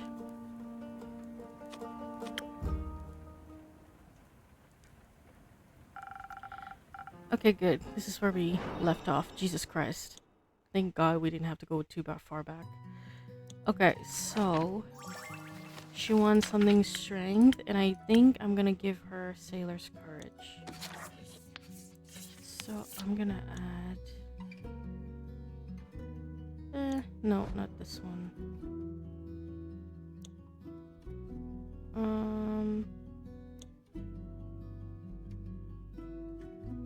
I want to put this one, but add one of this. This. Hello. Alright. And this one.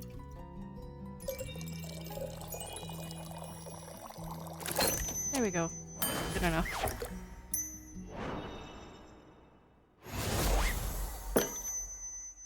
Here, for all that heavy-duty crocheting you're doing. I feel like I could crochet gloves for an entire army with this. You got some more adventures stashed away in those back rooms of yours? Just some more frantic researchers, I'm afraid. So, what else have you been up to? Just making sure Grace and Scully don't work themselves into an early grave for the most part. Any news on that front? Are you in the mood to be underwhelmed? Listening to what my patrons want to share, whether good or bad, is a key part of my job. Spoken like a good little innkeeper. As for the research, not many surprises there, to be honest. The damage that breaks the sigils did is pretty much irreversible, as expected. That teleportation spell Grace is looking into is also not getting any less dangerous. Even with all the modifications she's making, there's still a good chance of it backfiring. And by good chance, I mean like 70%. What kind of backfiring are we talking about? Like everything blows up and fireworks and fun? Like killing you? Like killing you instantly, exactly. Oh. How are Scully and Grace feeling about everything? They're taking it in stride, or they're just too stubborn to give up, I'm not sure. That sounds like them. What about you? Me? All of this must be pretty disheartening. I mean, not really. These kinds of doomsday scenarios just lose their impact after a while in this business. I've lived my life, I've made my choices, now I'm just doing what I want either way. If the end of days comes knocking and I'm on my porch crocheting and drinking, I'll have no regrets. But you're not on your porch. You're here, looking after the people trying to avert that doomsday scenario. Ugh, I can't believe I had to hear that from you. Leaves a bad taste in my mouth.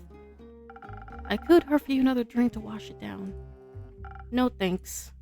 Unfortunately, you've got a point. I guess I got swept up in all of this a little. Sure is weird. What is? Caring. Not like I need to elaborate, preaching to the choir and all that. I don't know what you're talking about. Sure, whatever.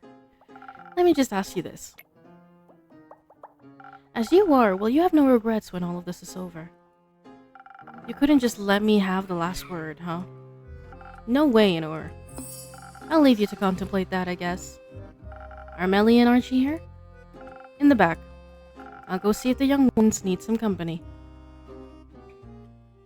Una, never change.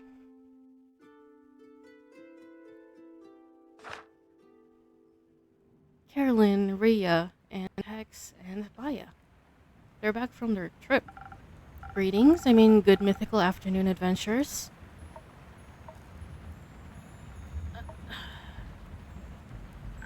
Good afternoon, InnKeeper.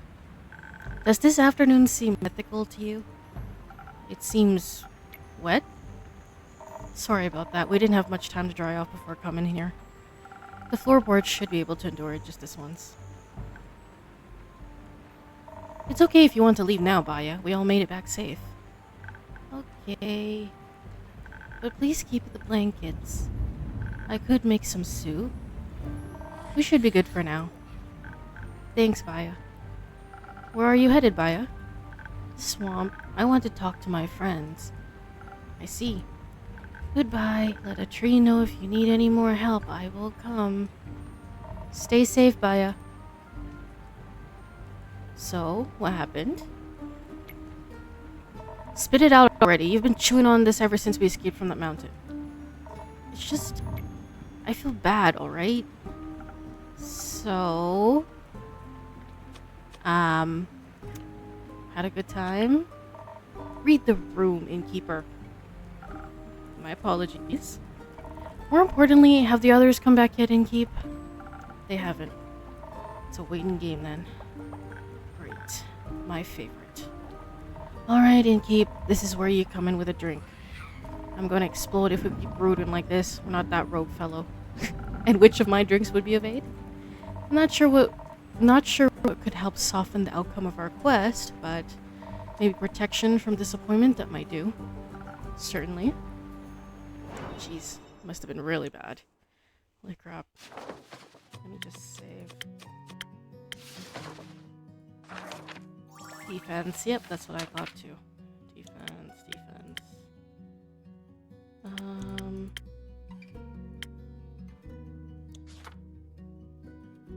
Alright. Defense. Frosted liquid.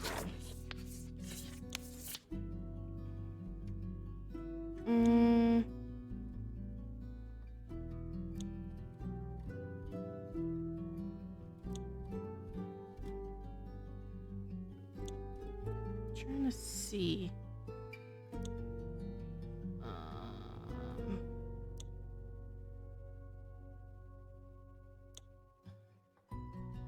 I mean, there's this. And one pour of this. And the rest this.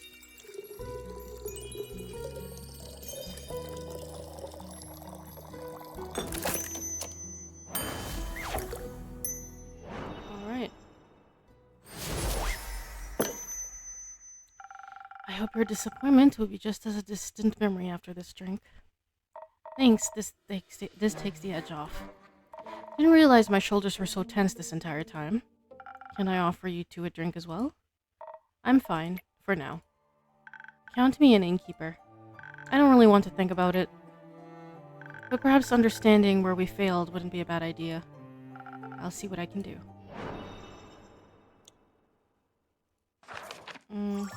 Brain. Oops. Brain.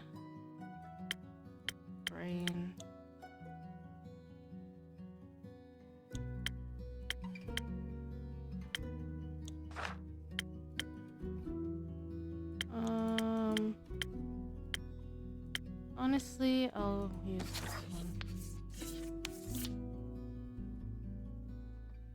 I believe one of these was, right?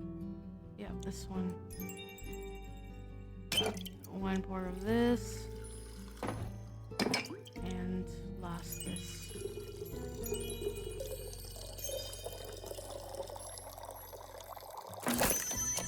Oh.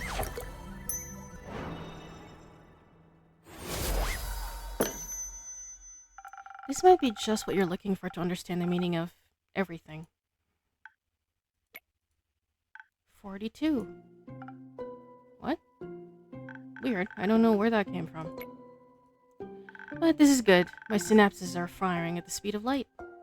Here's my conclusion. We might be really... Was it that bad? You don't even know the half of it. Wait, this can't just be it, right?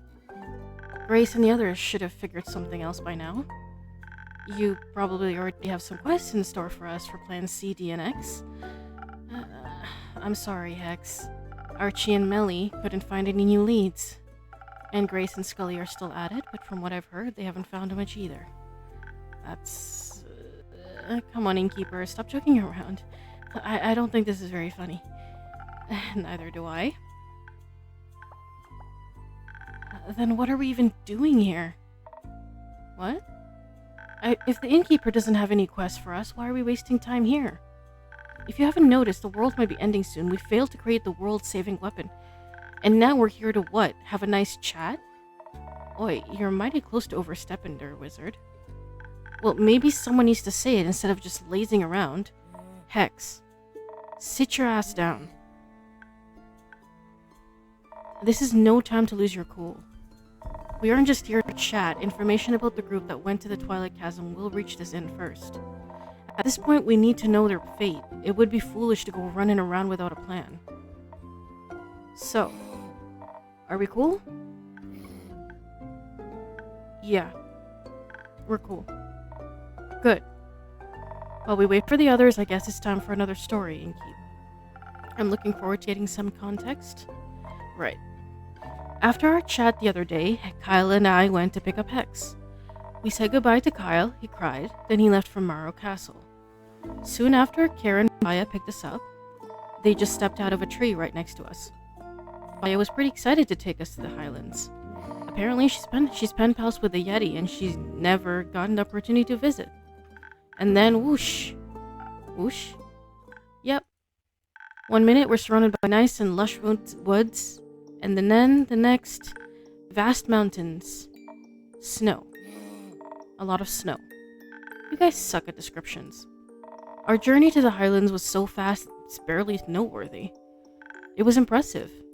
I mean, sure, evocation is obviously the superior school of magic, but I suppose such a feat of conjuration was pretty cool, even though nothing blew up. And then you had to keep blabbing to Baya about it until we reached the village. Well, Grace would have killed me if I didn't ask for details. While the view was great, we were pretty disoriented. Even when we found the village Clay told us about, no one could point us towards the temple. Kara looked like she was getting ready to throw people around if they continued saying they couldn't help us. It was clear that no one there knew anything. Even though we still had no idea where to go, we left the village. That's when Baya let out this gut-wrenching scream. It sounded kind of like this.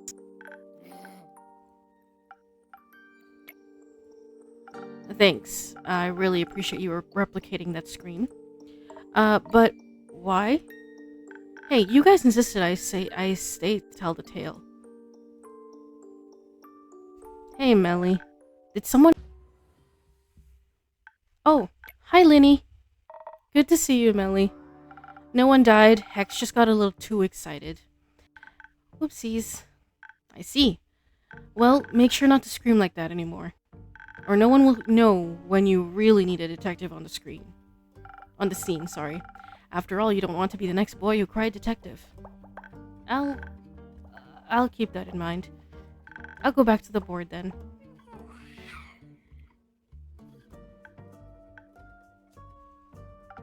So, Baya let out a scream. We had no idea why she did, but before she could explain, we heard some loud footsteps approaching. It was hard to see with the heavy snowfall, but a huge silhouette was making its way toward us. Kara almost tore it as soon as it was close.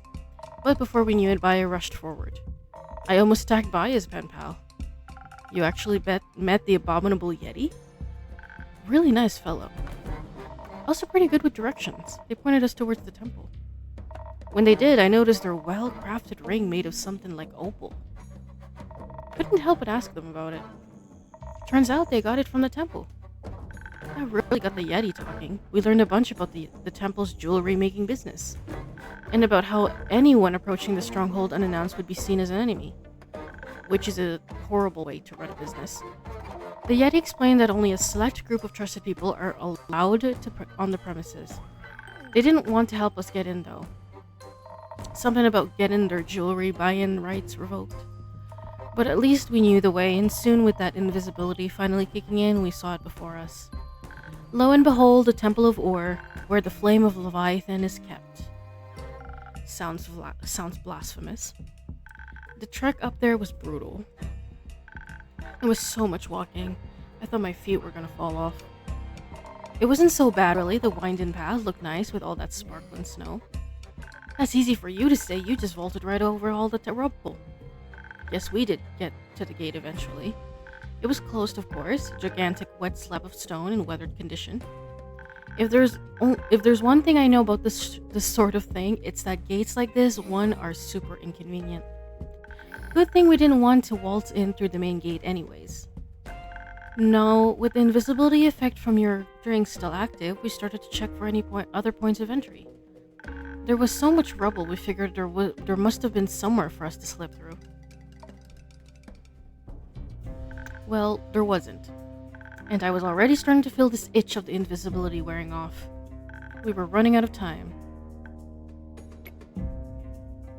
Come on, tell the innkeeper what you decided we should do next. We might have had tried to scale the temple walls. We made it close to the top, but then the stone started to crumble right under our hands. Hex was the first to fall, but it didn't take long for us to follow. Though it's good to fall with a wizard and cast a spell to slow our descent rather than break our necks. And here I thought you guys just wanted to bring a group hug. If you want more group hugs, maybe cast that spell earlier than 5 feet before hitting the ground. Oh sure, I'll try to practice spellcasting while falling at terminal velocity more for next time. Well, you did manage it before we turned into a big puddle of adventurous soup. If only we had managed to land literally anywhere else. I didn't even know creatures that big lived out there. Me neither. Right next to us were what we had thought was a snow-covered mountain, an eye as big as the care opened. It was the guardian of the temple. It slowly lifted its massive head, and we realized that mountain path we had been walking on earlier was no path, but the body of the Guiver. Its snake body slowly unfurled from around the temple. While shaking the snow off itself, it revealed its pure white iridescent scales. Was it a dragon? For a few moments, it just stared us down. The gigantic opal embedded between its eyes shone with every color imaginable. What I wouldn't have given to work with an opal of such fine quality. It's good to hear you guys had a mythical moment there, but I, for one, was worried about the overgrown snake with wings. The Guiver unfurled its wings from where they had been stuck against its body and rose into the air. An attack position.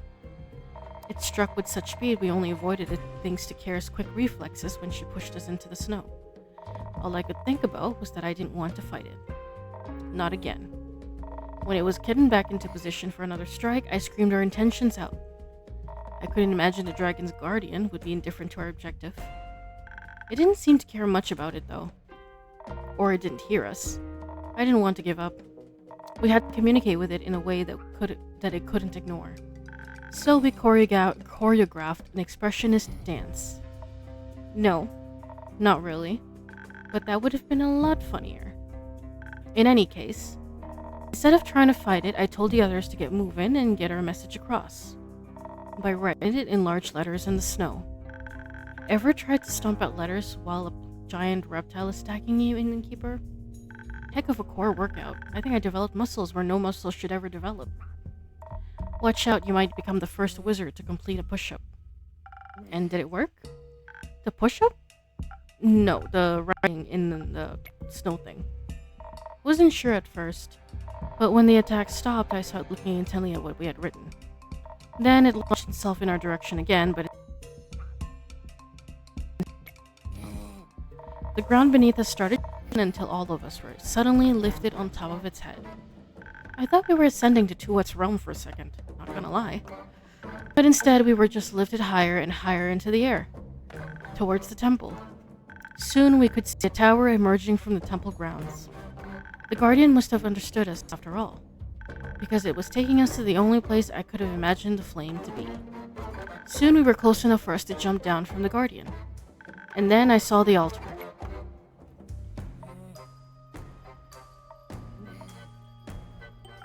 What did you see?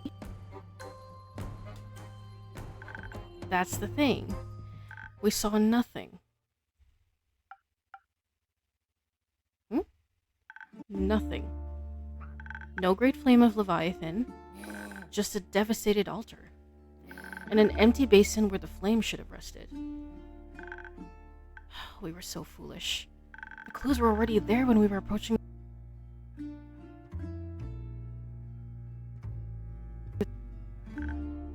All the rubble, the poor state of the building.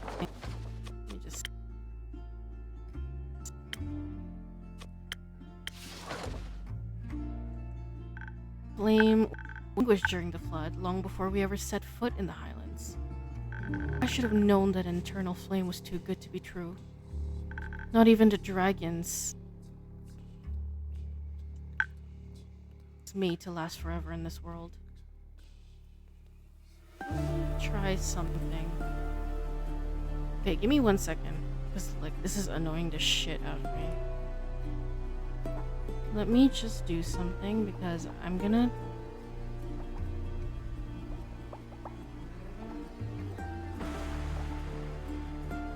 Let's see. I wanted to,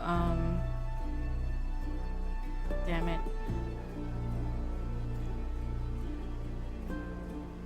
I wanted to, what do you call it? I'm gonna check my antivirus thing because it's really annoying the shit out of me that, like, it's doing that. Okay, let me see. Let me see, 1 second.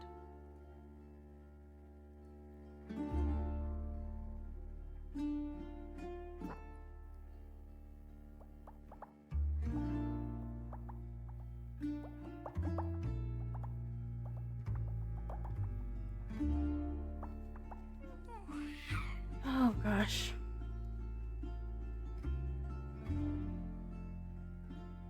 Security.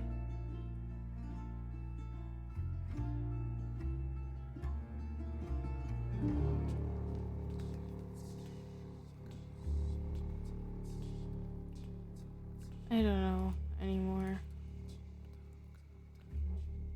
I wonder...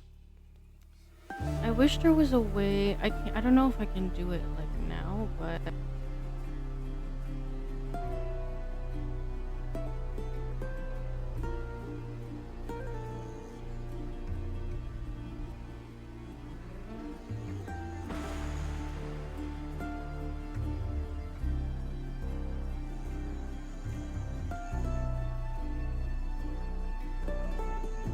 Jesus Christ.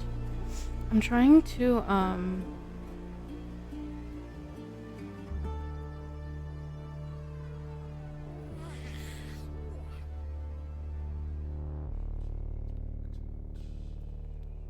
just trying to maybe disable my antivirus for now, and then maybe that might stop. Because it's so annoying that it keeps doing that to the tavern, to the game. Anyway, not even the dragon's might is made to last forever in this world. It was all such a waste of time. You can imagine our shock at what we saw in InnKeeper. The realization slowly began to settle in. There would be no way of forging that weapon. Nothing to wield against the necromancer. Up there at the altar, everything was so quiet. The priest hadn't reached us yet. There was just the sound of the wind, and the crushing disappointment we were all feeling. The guardian didn't need to say a word.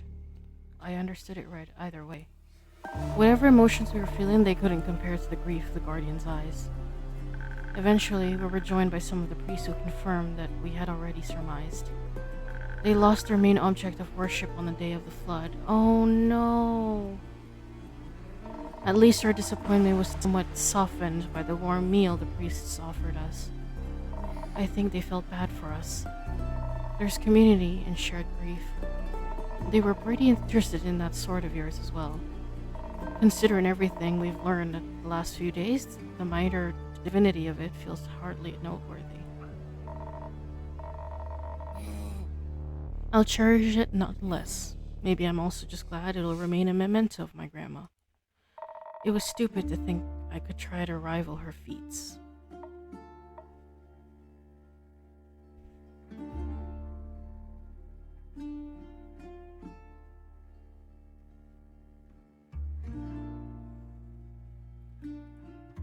But I didn't expect you to talk to those priests for so long.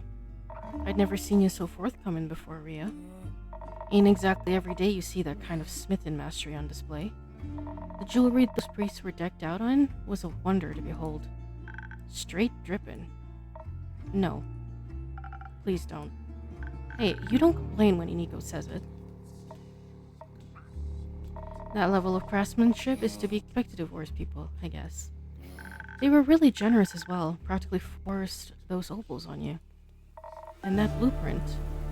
You're misunderstanding that one, Care. That was for Yi. It's a sword blueprint that's been passed down since the conception of the temple. A form worthy of the dragon's might, as they put it. Then they wasted it. I know you won't hear it now, but if you ever feel different, it'd be an honor to forge it for you.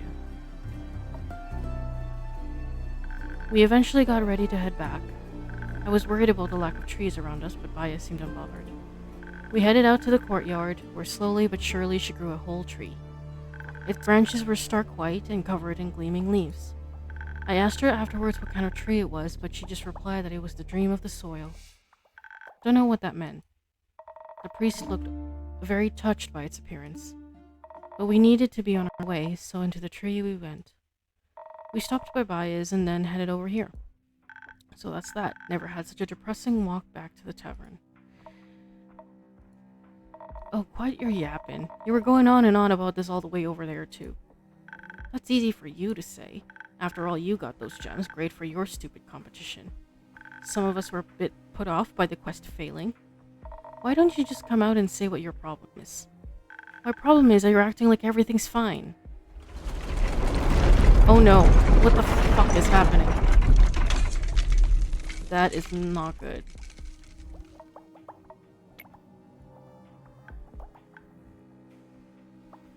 Oh no. Did it stop? Seems like it. Is everyone okay? More or less. Yeah. What about Melly and the others? I'll go. Alright. Thanks, Rhea. I'll take my leave. We told our story, there's no other reason for me to stick around. This might not be the case for you guys, but I have people I actually care about that I need to check on. Goodbye, Hex.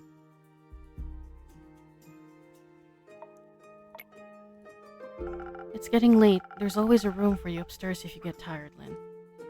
It's fine. I'll keep you company. Things must be really dire if you're offering that. What do they say? Desperate times call for desperate measures? Is that? Oh no. Welcome back. Keep it. Okay. It's good to see you too. Where's the others? Iniko's outside trying to calm Voy down. We didn't want him to throw up in her tavern. Did he have a panic attack? I hope Tia isn't giving him too hard of a time about it. Did Tia die?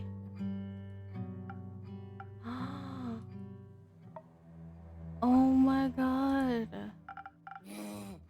She isn't. Right? No. Where is she then? Oh no. Gone. She's gone. She left?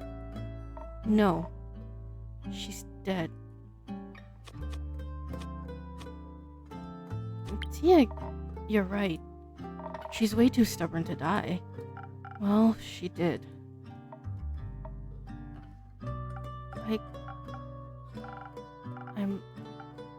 I'm sorry. That's awful. Yeah, you don't have to tell us that. Is anyone else? No. We got away before anyone else went down. That's good. What about Fable? Did you see them there? In the castle, maybe? No, we didn't find them. Though, what? I found a bunch of broken arrows not too far from the portal. They were all engraved with pretty flowers. I think they were there. They just didn't come back. I hope they're okay. Maybe with a drink they would have been okay. What do you mean? You didn't make him drink? You didn't make him a drink, Innkeep? We had a bit of a fight. So you willfully endangered them? I had hoped it would stop them from going. Nothing could ever stop Fable from helping people, you idiot. I realize that now. You should thank the dragons I care more about my friend's eardrums than I care about yelling at you. I already regret it well enough. Don't you worry. You better, if anything happened to them.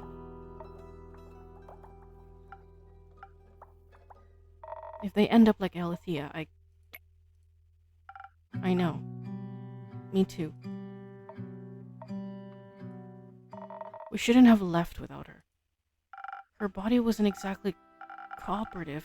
We couldn't have taken it with us if we tried. Don't call her that. What? An it. Clay. He's right. Have some respect.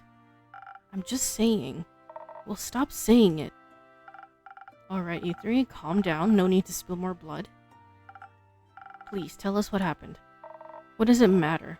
We abandoned her. That's what happened. We didn't do that. We sure abandoned the world. Our angel would be disappointed in us. It's not like we had much of a choice. You would say that, wouldn't you?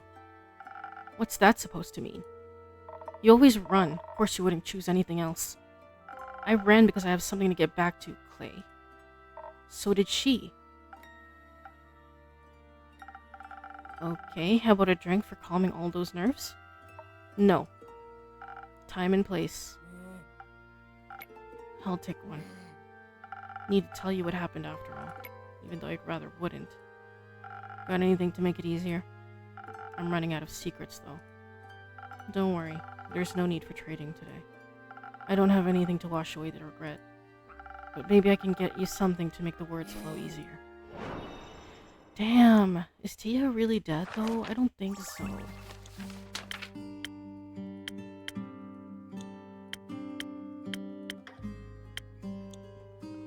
my god.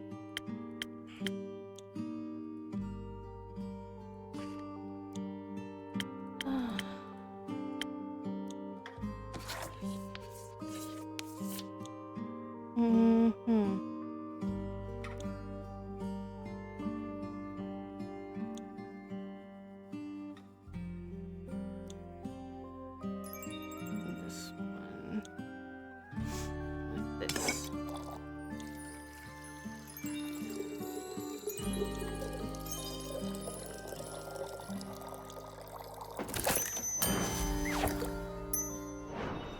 Jesus Christ. Here. Thanks for this little taste of normalcy.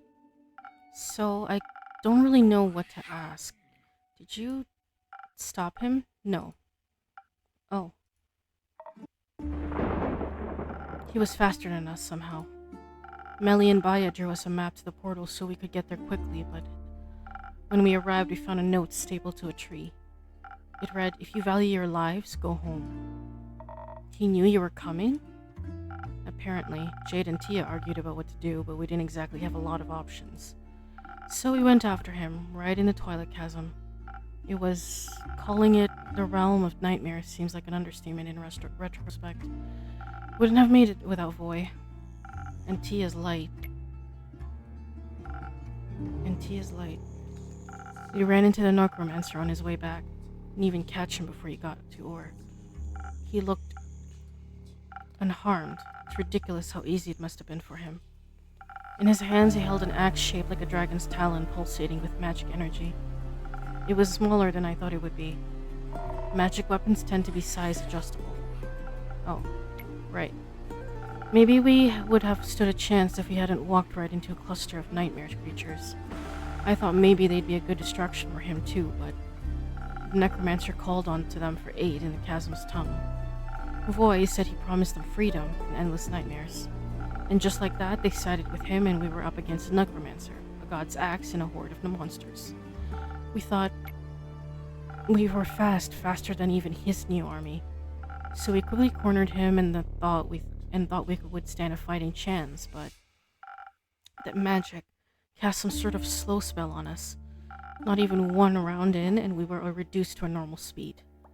At least, we still had some defense. Tia was right. It helped protect us against a lot of blows we might not have survived otherwise. But we were still losing ground, not to mention the battle. He pushed us back towards the edge of the Twilight Chasm and the portal we had entered from. He almost got Voy at that point. Boy had just placed some sick solo that momentarily charmed one of the monsters away from Clay when an axe landed on his shoulder. He was on the ground before any of us could get to him, and then the necromancer just stopped, stared down at him like he was looking at a ghost. Maybe Voy reminded him of something. Maybe his dead heart. Maybe. It gave Iniko enough time to pull Voy away and through the portal back to the moon pools. It's true, you know. You can see all of the 7 moons reflected in their clear waters at once. It would have looked beautiful if it hadn't been for all the blood. And for all the monsters swarming us left and right. We weren't trying to cut them down, but every time we killed one, he would just bring them back. Over and over and over again. And then Clay finally found an opening. He cut down 4 creatures at once and got through to the necromancer.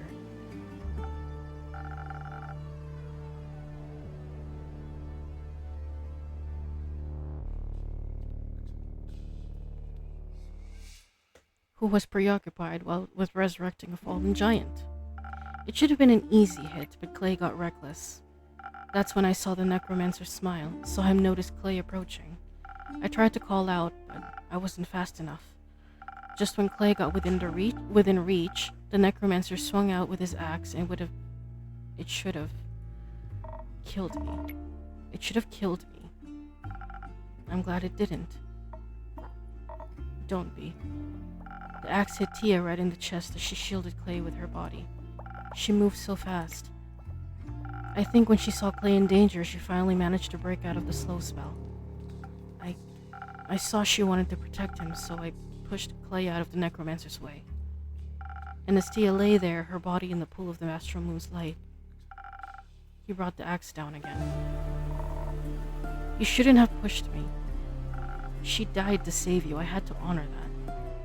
We might have been able to save her from dying if you hadn't. I wish that was true too. We should have shielded her body so we could have revived her. I think that would be a little hard to do now. Why is that? When she fell, the necromancer brought her back, just raised her up like a puppet, like it was nothing. She was looking right at me. She looked so sad because I didn't save her. Why couldn't I save her? When I saw an undead Tia rise to her feet, her weapon and shield leveled at us, I knew we had to run. I couldn't risk losing anyone else. Inigo picked up Voy as soon as I called for us to flee. Jay didn't want to leave until Voy started pleading with her while he was almost bleeding out. She helped me pull Clay away. I still think it was wrong. It was. It wasn't. Dave made the right choice. There would have been no point in losing you all too. Agreed. At least y'all got to live. After that, we made our way back here. We didn't know where else to go. I'm glad you all made it back, but I'm sorry you had to go through all that. Why did we have to? Why didn't Cassiopeia save us? Save her. The dragons are neutral. The dragons are... Sure are. The real is the madman who killed her. We have to go back. I don't think that's a good idea, bud. We have to retrieve her body. He can't have her. And how he can use her to navigate that stupid portal, and she would hate that. She would hate being turned into another monster he can use. If we can't get her back, we at least have to bring her here to give her a proper burial. We can't do that, Clay. We don't even know where they are right now. If we had stayed, we might. But we didn't. Thanks to you. Damn. But it is what it is, right? You say we can't go back, so we can't change anything. We screwed up. We played right into his hands. All this power and strength and magic, and we didn't change anything. Hold on. I'm sure you did your best. What's the point of doing that if it doesn't save anyone? I can't even feel her anymore. The bracelet, it's just empty. There's just an absence where Tia you should be. I didn't even get to make her potato soup. Oh my god, that's so sad. I feel like if we had just done something different. If I had been more stubborn. I don't know if you could have changed anything. Why do you sound so sure of that? I think he The necromancer. I think he heard everything.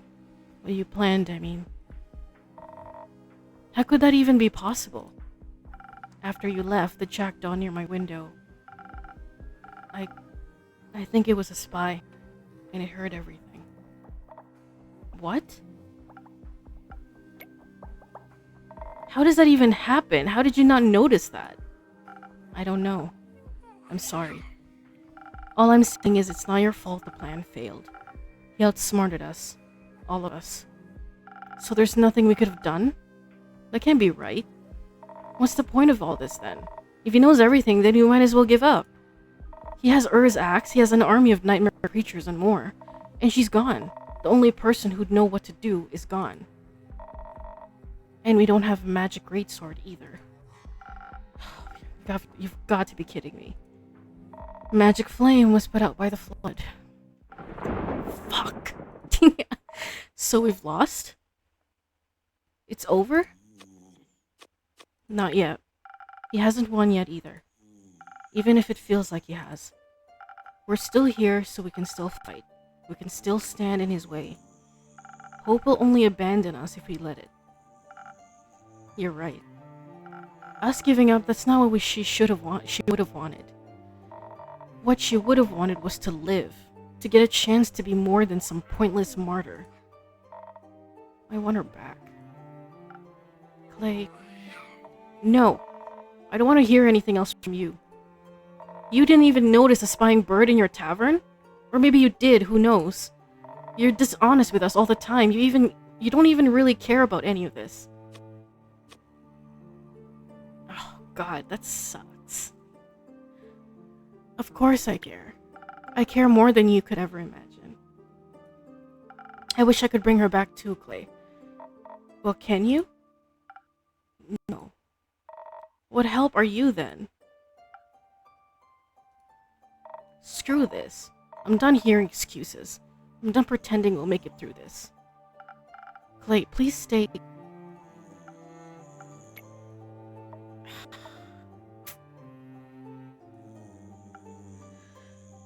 Oh, jeez.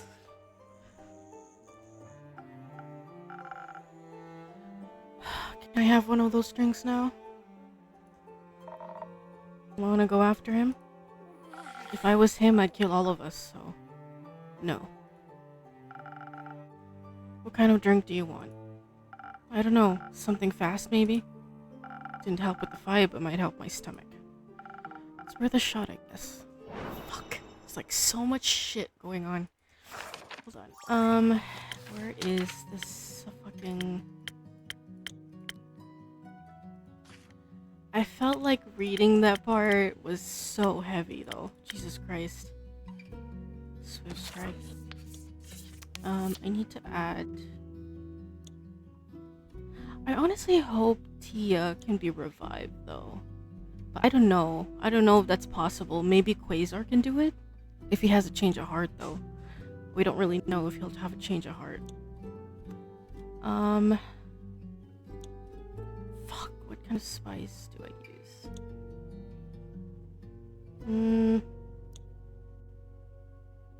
Use this one maybe. And then for this. Yeah, and then the rest is the green one.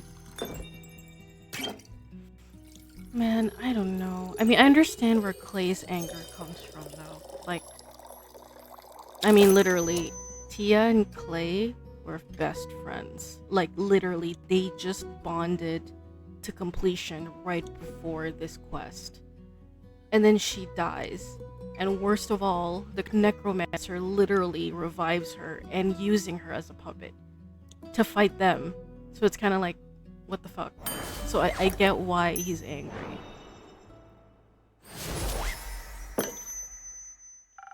Fast and quick. Just how I like it.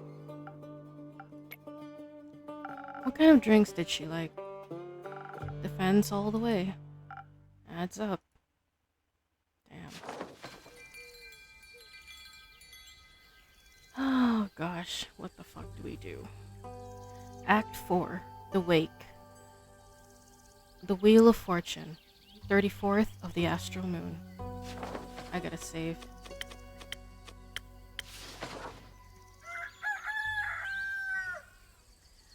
Are we gonna get some form of resolution to this catastrophe?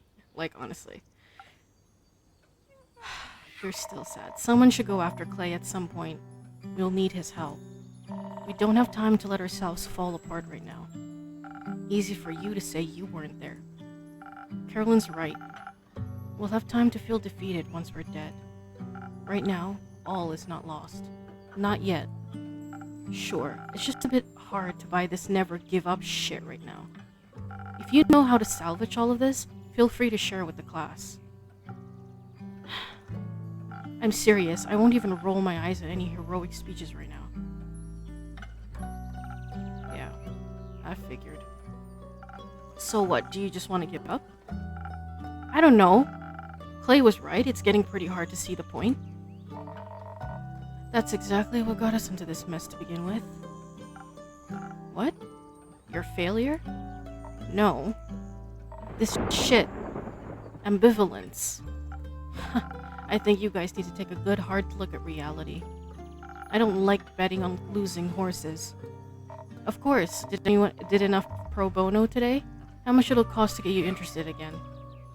Oh, you fuck right off. Alicia. What's up, Dave? Think this through. What would you even do? Where would you go? Don't patronize me for trying to save myself. Dave's right. There won't be anywhere to go soon. I don't want to hear it, InnKeeper. What do you even know? All you do is sit here and watch everything fall apart around you. Don't you dare lecture me on this. I don't think that's very fair of you to say. You really want to talk about fair? Must be easy, huh? All up on your high horse, watching us struggle every day. And all you can spare is some half-assed commentary and a few pleasantries? Ooh, that hit hard. I'm sorry. I didn't realize you mercenaries cared so much. Well, I got there in the end. Did you? Should have figured. Explains why that bird spying on us all this time was also just a footnote for you. Hey, you also go on and on about your responsibilities as an innkeeper? How it's your duty to serve anyone that walks through those doors? If that necromancer fuck walked in here, would you offer him an ear and listen to his story? We actually did offer him a drink and listen to his story. Would you serve Alethea's murderer a drink with the same smile like you do for us? Hey, maybe he'd bring her corpse along. Good thing you already know what drink do serve her. That's cruel. Why are you defending her? You should be just as pissed as me. That elf is gone because she couldn't get over her own ego, right? For all we know, Faber could be dead in a ditch somewhere. We wouldn't know. My drinks aren't miracle tinctures. They can't move mountains. But they could provide the edge between life and death, couldn't they? And you decided to refuse them that help because you were petty. Not like it matters now. Don't talk like Fable's already dead. Maybe you should have thought harder before letting Fable walk away like that. What happened to believing in them? If there's even a chance they might come back, I'll keep this tavern doors open. Good to know you seem to have somewhat of a heart. Whatever. Whatever? I don't know what else you want me to say. Just try saying something that doesn't make it sound like you've already given up. Like you didn't give up the moment things turned to rough in the chasm? That was different. People were dying. A lot of people will die soon because we ran. So unless you have some big idea for how to fix this world... God, oh I know. You can just set up another hit, Dave. That way someone else can take care of your problems again. It just won't be me this time. Damn. Everybody tense today. InnKeeper, Carolyn, it's been real, or not. But risking Clay's temper seems more meaningful than sitting here, so goodbye.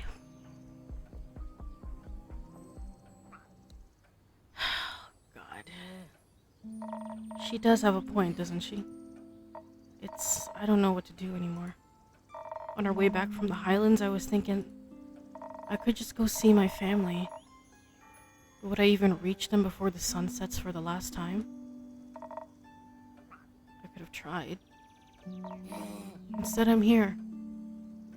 I'm not so sure why. There must be something left to do. Maybe if we have the element of surprise with your sword, we might... No. The sword can't save this world, and neither can I.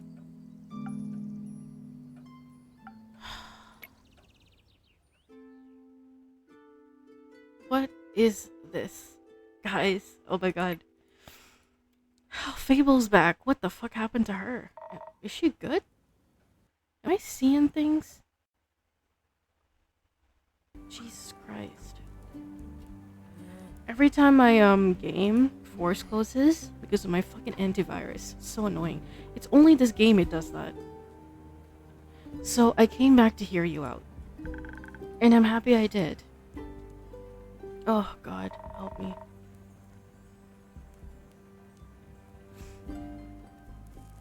Glad you're both finally able to resolve this. That conversation must have really eaten into your word count for the day, InnKeeper. Worth it. But yes, you'll have to carry me from here on out, Dave. I'll try my best. Oh, right. Guys, we don't have time to chat. There's this necromancer that stole Ur's axe. I don't know who he is or what he wants to do with it, but we have to stop him.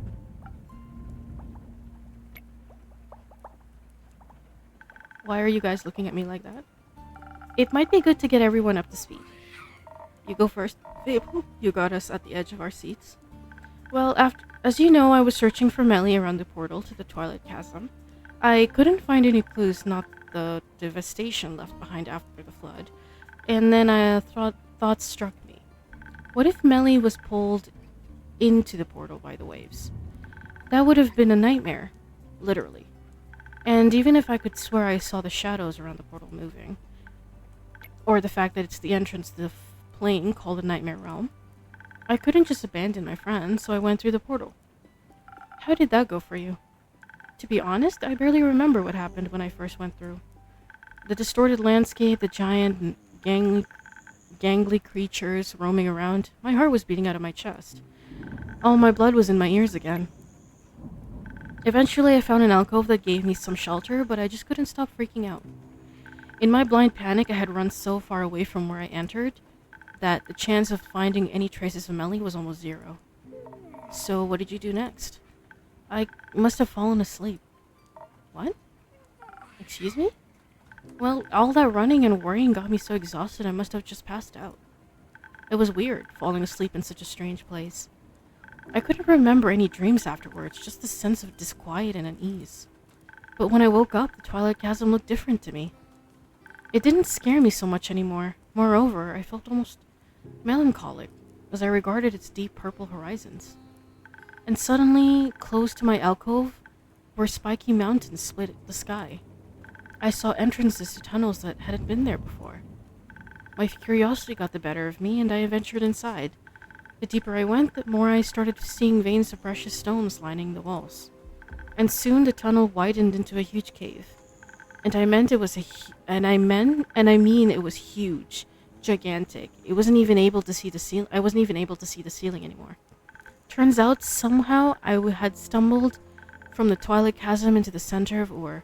The plane, not the dragon, but in front of me was the sleeping form of the Elder Dragon themselves, looking more awake than they should have been. I can only guess that the water covering the floor must have aroused them. The flood had even managed to reach Ur's cavern. You mean the dragon that, if woken too early, will bring about the end of everything was awake? Yes. Great. Another apocalypse. Do we get double points for a combo? Wait.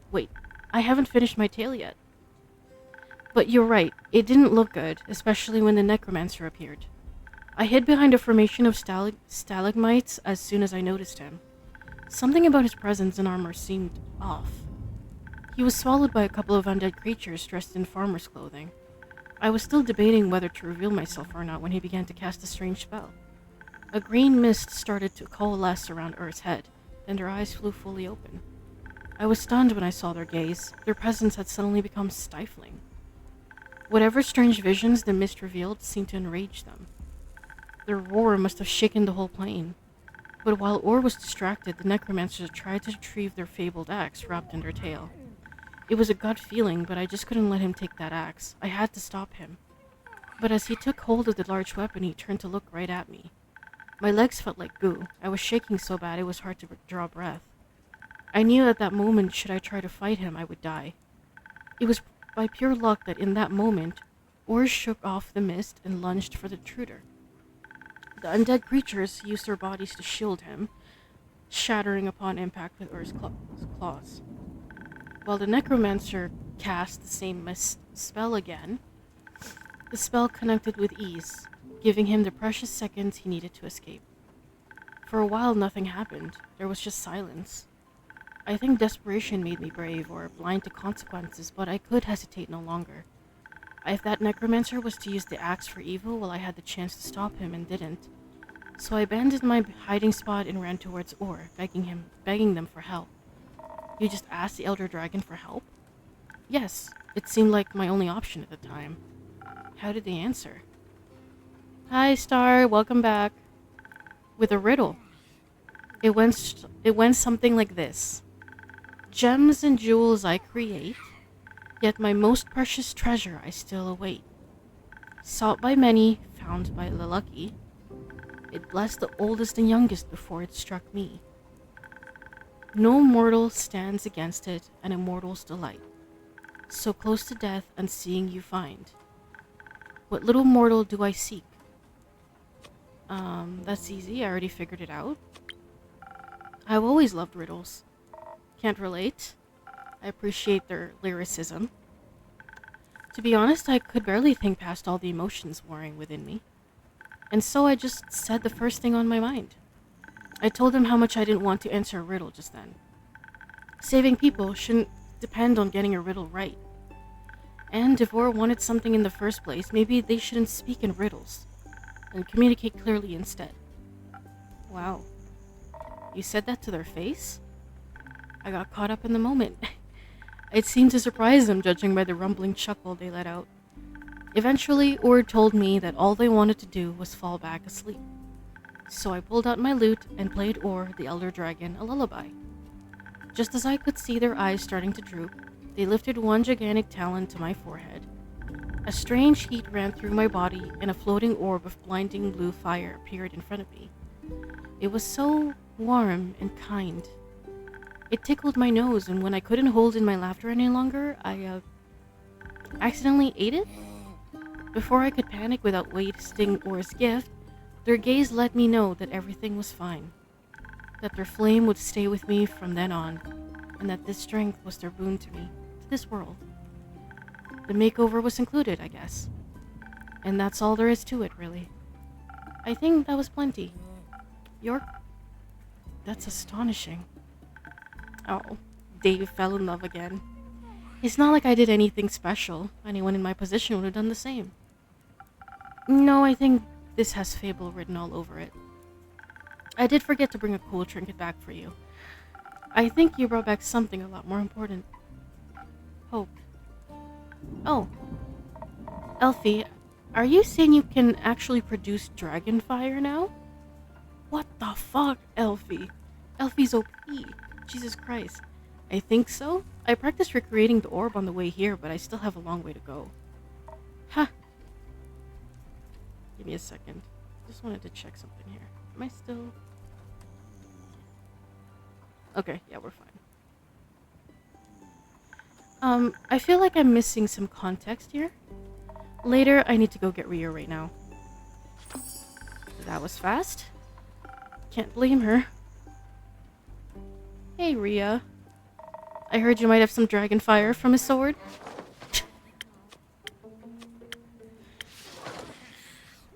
Good to see you back in one piece, Fable. Good to be back in one piece. So, what's the situation? Is there a new plan? Yes. Maybe. We'll need to figure out the details. But it's fair to say we've been given another shot. Oh, God, thank God. Right. If there's any smithing to be done, you know I'm with you. How long do you think you'll need before to reforge the sword? With that blueprint from the Highlands, it'll go a lot quicker. I'm confident I'll be back to make a darn fine sword. It'll be ready before sunrise, got no time to waste. Right. I'd still really like to know what we can't waste time on. Let's discuss it with the others. Melly's a lot better at explaining this kind of stuff. She's safe? Yes, she's safe. Innkeep, I trust you'll have some quests locked and loaded for us to top of the morning? Of course. I guess we'll see you tomorrow, Innkeeper. Oh God, thank God everybody's spirits went up high after that. Jesus fucking Christ. Alright, rest well, everyone. Jesus Christ. We only have 3. A stranger has come to town. He likes plume crepes and spooky armor. Fable has returned. To reach 2 at 1 has to go through a number of overly complicated rituals. And this one. That's literally the only one we have. Fight of hopes and dreams. We're at our end, everybody. All might seem lost, but the fight is not over yet. Quasar can still be stopped at the aperture. He's in the possession of a draconic weapon, but so are we. Thanks to Fable and their newly obtained dragonfire, we were able to forge a weapon to withstand his evil powers. Hell yeah. Fable has come a long way. I remember in the beginning she was so scared and she didn't want to take chances and she was always scared of everything. And now she basically was blessed by Orb.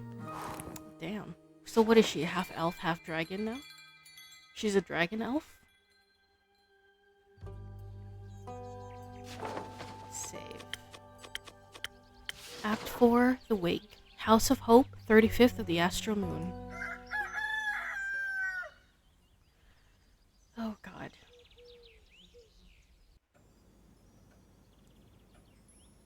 Everybody here? Good morning. Good morning. You don't know how refreshing it is to see you 3 all together again? Likewise. Did you rest well? Not much, but well.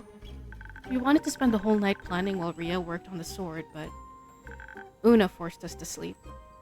She's always valued nap time. Innkeeper, I have observed you put up quests for us. I did. And you even thought about defending the roots. Very smart, Innkeeper. Very smart. I assume that means you all did too? Of course we did. We made plans and backup plans and teams and everything. What kind of team did you join? Fable's going to fight that big bad necromancer guy with their cool new dragon powers. And we'll make sure the zombies don't eat people. Together with Vaya and Archie. We'll evacuate the capital and Zenith too. There shouldn't be any people around when his undead army arrives. Other than our extermination team, obviously. That seems reasonable. With Vaya's help, it should go quickly too. Right? First we wanted to ask her to teleport Team Cool Sword to the aperture, but Vaya says she can't talk to the trees in the Forbidden Valley. They're too weird. Too weird for Vaya? Must be some strange trees. Yeah, I really wanted to see them, but it's too dangerous, so I'll just wait until I'm older. Archie's going to help us convince the people in charge about the approaching danger. I'll help with providing good arguments and keeping things organized. And Dave will lead our group and scout out escape routes. And after that, you're staying behind for the battle, Dave. No, I'm staying with Melly. I'll bring everyone to safety and protect them there. Not out for revenge? I trust my friends will deliver it for me. I do want the necromancer to be defeated, but I don't want to leave Melly alone again even more. So you want to stay out of it? I want to live. Oh. Plus, Melly will need an assistant. I couldn't ask for a better one. Agreed. Now, I know you didn't put up a quest for the evacuation, but could you get me a drink for the road, something tasty to motivate me? We'll have to convince a lot of people we haven't gone mad. Sure. Alright, I believe... My nose. Oh my god.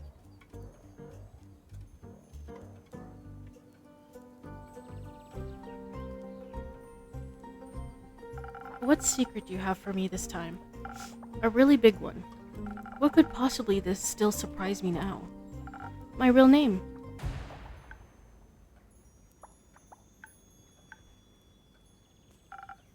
I'm all ears.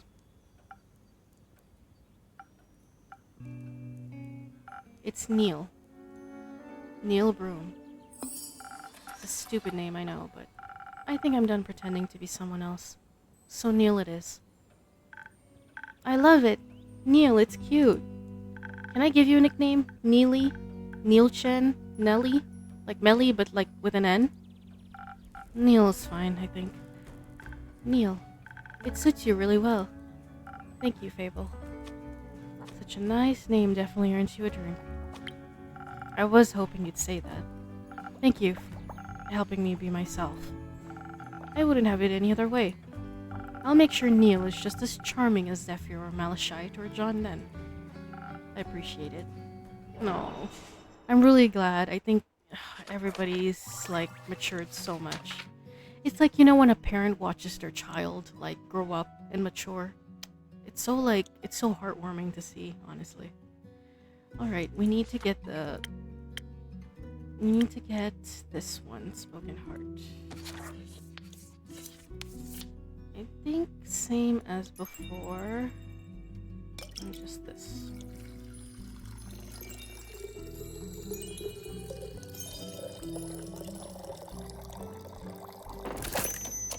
There you go.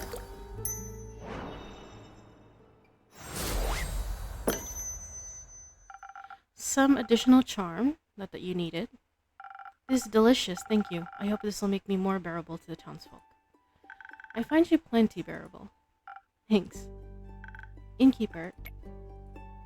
Yes, Fable? I've been meaning to tell you, thank you for everything you've done for me.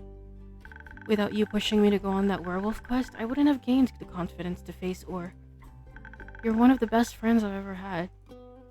Fable, I have a confession to make. Let me guess. You don't actually know how to make hot chocolate? Actually, I recently learned how. Would you like one? You're trying to distract us. Yes, she is, but I'd still like one. I'll accept it when you're done telling us your secrets. I'll trade your confession for the chance to make me a hot chocolate. I see I've taught you well. Alright. Oh my god. Are we finally telling them that we know Quasar? I'm nervous. This is scarier than I thought it'd be. I know, but you can do it. Oh my god.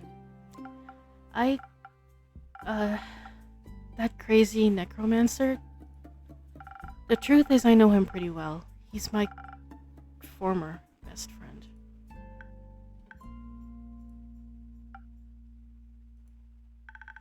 That makes sense. It does? Well, I always knew she was hiding something. And when I saw the flowers on the necromancer's armor, it reminded me of the letter he refused to open. Yeah. That letter was kind of sweet. So you two were friends? We were in an adventuring party together. It was us and 4 others. Aquila, Aegeus, Cain, and Kaya. Oh, it's been ages since I've said their names out loud. We spent quite a few years together. What happened? They died. Our friends, they... Remember the other necromancer you were researching, Melly? Obviously. Is he the reincarnation, was I right? Not quite, but we fought her. Carabosia, a couple of times. She was obsessed with immortality, and would do anything to get it. To use it was like a game. She'd do something horrible, would stop her goon, she'd get away. We got so used to it that we became careless and arrogant. We didn't quite realize how dangerous she really was. Thinking ourselves invincible, we went into our last fight unprepared. And my friends paid for it with their lives. Fable, to be honest, I thought that was what would happen to you when you went into the Twilight Chasm. I thought it'd be the end of you. I see. I understand why you were scared.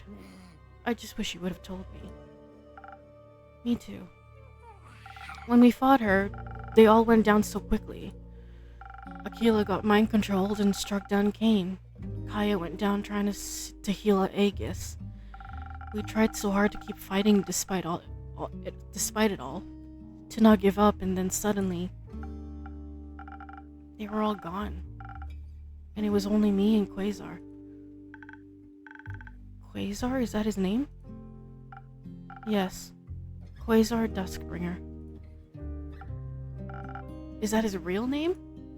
Yes. Jealous? It sounds cool, though. A little. He grew up in the Order of Starlight. It was a different subsection from Tia's. But I guess Cassiopeia's servants have a flair for dramatic names.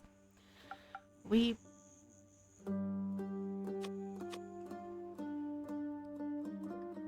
got along immediately. The Cassiopeian and Leviathan symmetry kicked in right away, I guess. You worshipped a great sea serpent? Yeah. I'm not much of a cleric or a paladin type, though. I prefer more direct communication. Cool.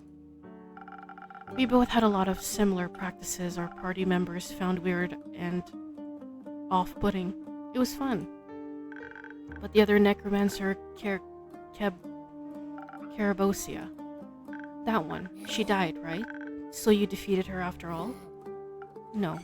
Yes. Well, Quasar did. When I saw my friends I was pretty sure it was all over, that we'd lost. I was hopeless and scared, so I ran. I ran and I didn't stop until I was too far gone to turn back.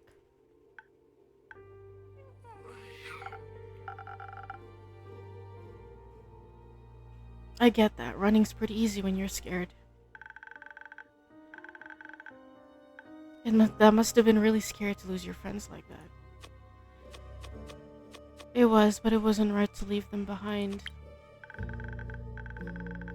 I think it's okay to regret it. But I'm still glad you made it here. I wish I was less of a coward. You're working on it now. I'm trying. Suddenly, there was an explosion of intense magic from where I had escaped from.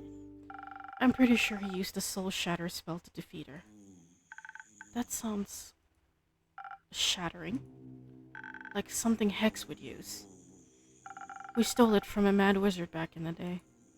It was clearly too dangerous to be used, so we all agreed to keep the scroll safe and untouched. But he didn't.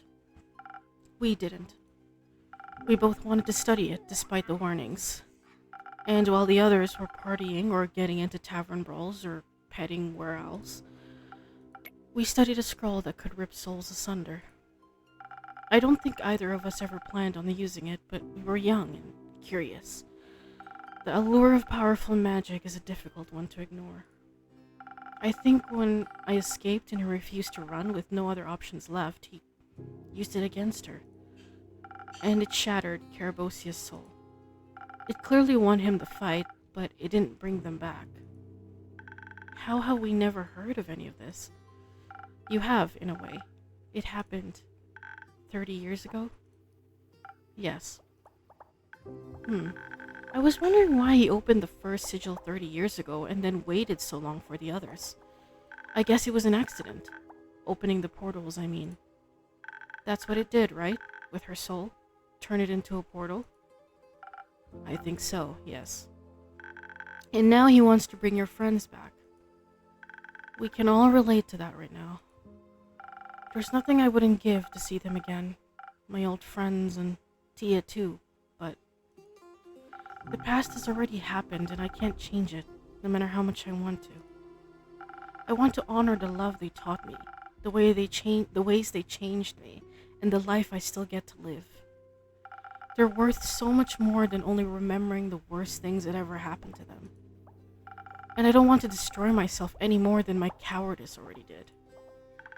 You are a little bit of a coward. You could have told us this at the beginning. I didn't want it to be him, I guess. Nor did I want to choose sides.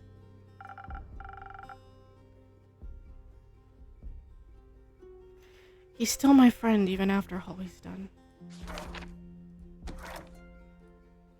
Even after he put on Carabosia's armor and abandoned his oath. I guess no one wants to accept that their friend has become someone unrecognizable to them. Oh, I don't know why this thing was so sad. Jesus Christ. I'm sorry that happened to you, to the both of you. It feels good to finally say it out loud. Is that weird? Not at all. Do you think we can share this with the others? His name and the story, I mean.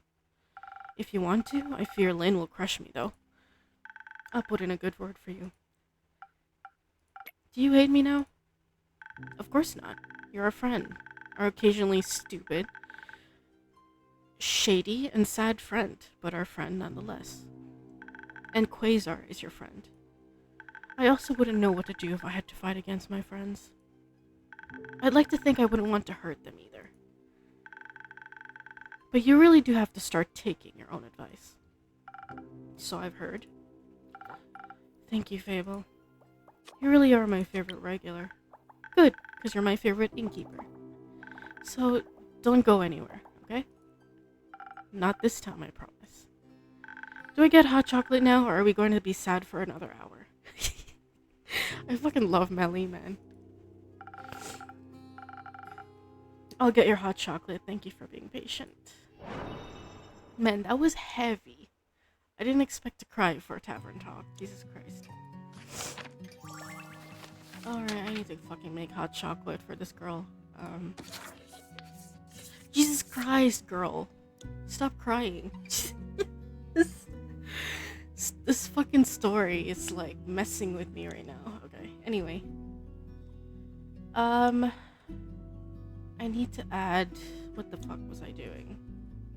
I think I need to add this one. I could add this one, or I could add, this one. Maybe I'm gonna add this one. And then... Pour a little... Oh shit. Pour a little bit of this. Honestly, like, I do agree with Fable, though. Like, I wouldn't know what I would do if I was put in a situation where I have to, like, fight my best friend. Like, I don't think I would have the emotional capacity to do that. Like, I hope... I don't know if that will ever happen, because we did talk to Quasar, and it seems like he's, like, down the deep end already at this point. But, like, I wish there will be a way to change his mind and, like, uncorrupt him, maybe. But I do understand why he's turned evil. I think the grief of losing all your friends and your own best friend literally leaving you for dead is something very hard to bear. So, oh my god, what the fuck did I just do here? Oh gosh. Alright, hold on. Give me a second. Okay, so... add this, and then... that's fine. And then we'll add one of this, and the purple one.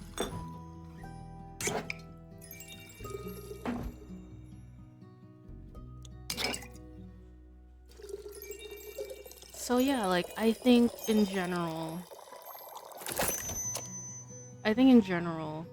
it was a good idea for us to tell our friends, our backstory and the fact that we knew Quasar.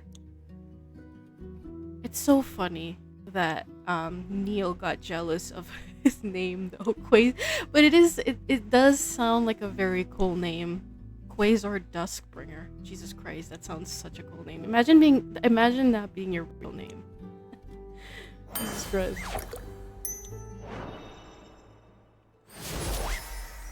Here's your hot chocolate, Melly. Quincy style. This is perfect. Thank you so much.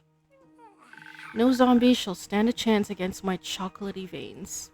I have to go run through the garden now. See you in a bit. Good luck, Fable. I'll go with her. We'll check in with you guys. after we've won. I'd like that. Once we're back, how about some cheesecake and dancing? That sounds lovely. We can make some flour biscuits too. I'm very excited to try those. Be safe out there. You too, Neil. It sounds better when you say it. Oh, God, these two are cute. God damn it. Can't wait to hear it again. Jesus fucking Christ. So when's the date happening, you two? Probably after we fix the world ending. Thank you for sharing all of that with us, InnKeep. I guess it was finally my turn, to be honest. Do you think we'll win this? Yes, I believe in all of you. I know you'll stop him and save us all. Especially with you on the team.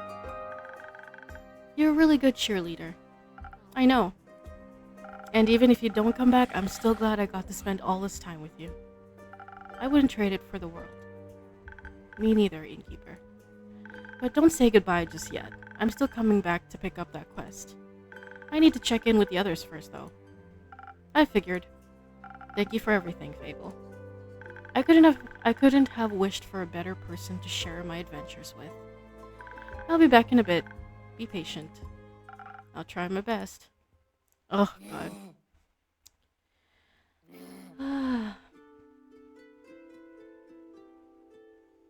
Hey, Rhea. Kyle. Oh my God. Kyle has his slime back. Or did he have his slime already? Well, hello, InnKeeper. We have returned. Welcome back to my tavern. How are you two doing? Still clinging on to those empty lines, are we? You can't drop the act now, InnKeep. We all know you're not just a mere babbler after all. Who told you the good news? We met this lovely little girl on our way here. A really chatty kitlin. Maybe she has to overcompensate for that brooding older foster brother of hers. Aww. So you know about everything? About your history with the necromancer? For sure. Have to admit, everything makes a lot more sense now. I'm glad you came back. I think we've all made some mistakes in our pasts. Some of us married evil shit, others ran away before they were afraid. What counts is that what you do now, InnKeeper. For example, how you help us fix your fucking up. Your fuck up from 30 years ago. It actually is our fuck up from 30 years ago, though. I see you already put up a quest for us. Good. Oh my God. You're not going to fight alongside Lynn? Oh, fight? Whom are we fighting? The undead army. You know, the one that's marching towards the capital. But who am I to blame them? Sounds like a wonderful stroll through nature. Oh, Kyle. They're not strolling. They're eating away at the roots protecting the capital. That's not very nice. You got that right. And that's why we're gonna stop them. Very well, dear Rhea. Ye and your cape will be welcome. Ye and your cape will be welcome additions to the team. There'll also be a few more adventurers accompanying us. Scully, Una, Jade, and Nico are going to join in on the fun. And Nico? Let's hope their chaotic ideas turn out well. They better. Saving this world and the capital from destruction sounds like a dangerous endeavor. Oh, don't worry. It might be just like a regular adventure. Fantastic. I can't wait to be of help to my dear Rhea. I couldn't bear losing yet another person so close to me in my lifetime. Aww.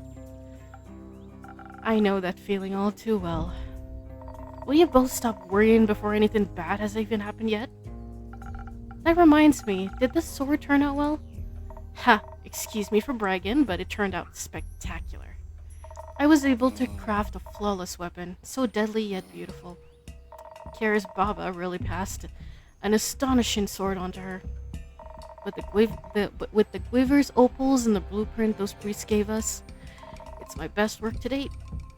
More than enough for the Orhart competition. And with the Dragonfire little elf he acquired, it's also strong enough to withstand Ur's great axe. Already handed my masterpiece over to Care. She's gotta save this world first before I can win my competition. Are you sure you don't want to wield the sword yourself? Nah. I've fought my fair share of undead. I know how to handle them. I'm better off at the capital, and the sword is better off in Kara's hands. It belonged to her Baba once, so naturally it's Kara's legacy. But there's one more thing you could do. craving one last drink, Rhea? You see right through me. Anything specific you have in mind for today? Just a drink that won't be my last. Mix us something to help us return to your tavern after all this shit. Agreed. I would love to come back here with my dear Rhea just to reminisce. Very well. I have 2 ideas that could work. I could give you something to enhance your dexterity and intelligence, so you can easily predict and avoid all attacks. I'd top it off with a lotus flower for some extra draconic blessings. That'd be the drink for a purely offensive approach. What would the other drink do? That'd be the choice if you want something less violent. A drink that enhances your natural charisma as well as up your defense. I'd also add some honey flowers to make you extra persuasive. We'll be trying to collect some allies on the way, so we might need to do some convincing. And additional defense seems like a good idea. Oh god, I don't know which one to choose at this point. God help. What should I do? Should I do, let me think.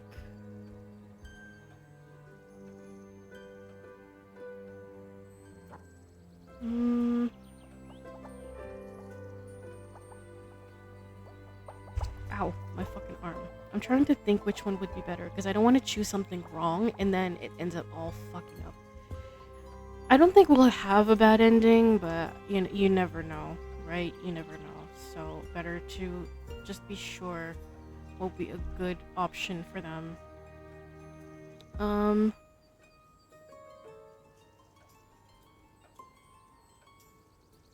But smashing the undead creatures' heads together sounds more fun than talking to them. I'm not really much of a charmer, you know. Oh, I find you quite charming.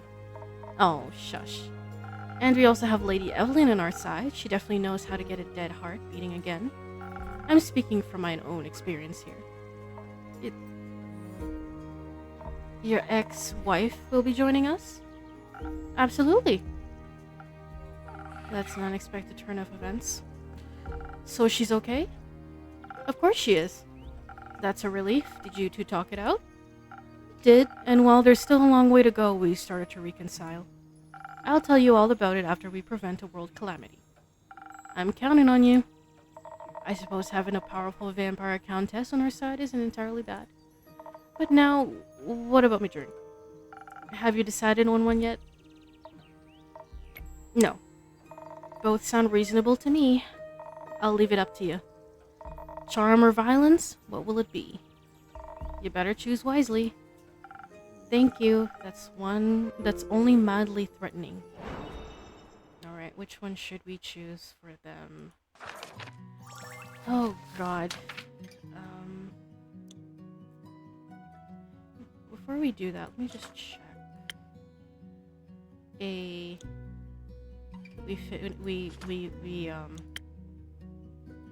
Alright, let me just see.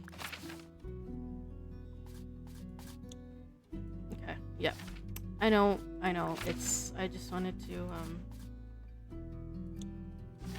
alright. And then there's another one. Half-elf. Oh yeah, I forgot Grace is half-elf. Finfolk, giant, earth echo, and human.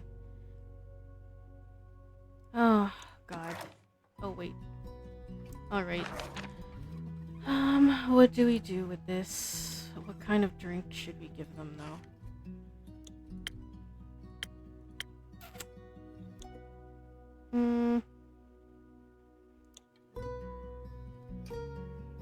Dexterity and brain. I think dexterity and brain might be better. If we can find dexterity and brain. So 3 dexterity and 1 brain. I think this one. Literally this one.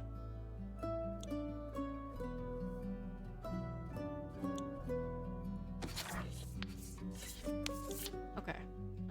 What infusion did they want? Oh, that one. I believe it's one of these. Right? Yep, I think it's this one. This one.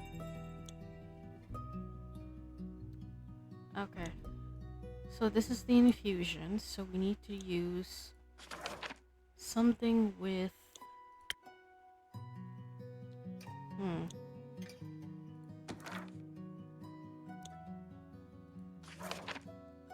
Let me just check what would be...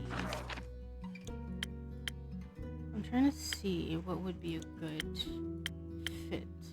I was thinking this one at first, but I could be wrong. Let me see.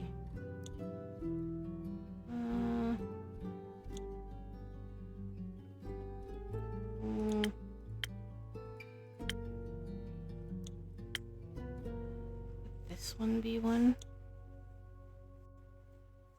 I'm trying not to, because it gives me more here and here. Oh my god. I'm yawning, sorry. It gives me more here, defense and strength. So I need something that...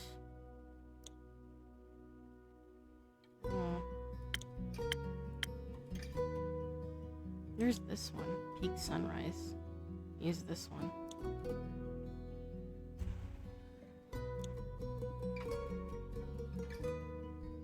Ow. No, we can't use this one. I just realized something.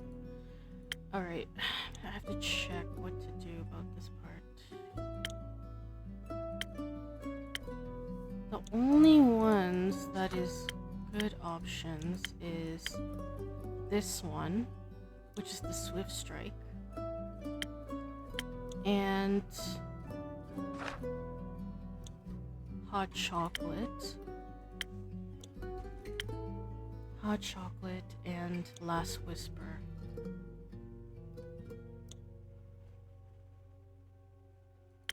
Last Whisper Cursed Coffee. Maybe. Let's try. Let's see. I don't know. I could be wrong though. Let me see. One here.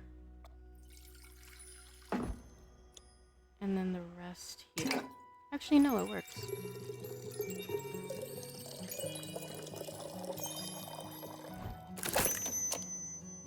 Right? Does that work? Oh, hold on. Jesus Christ, I need to like...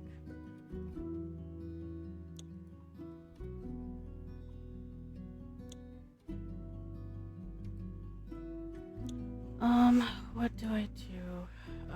Let me see.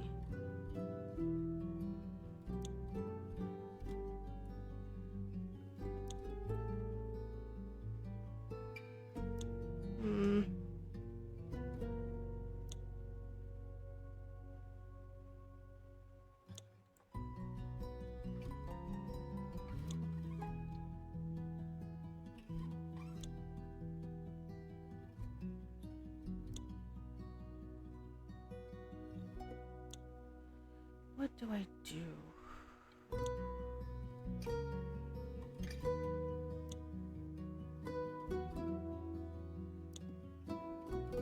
I'm trying to think what we should do. I don't know. I just want to make sure my choice is right.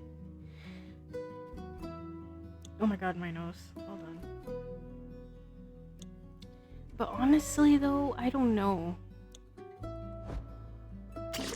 Maybe it's better for us to use the other one. Charisma defense.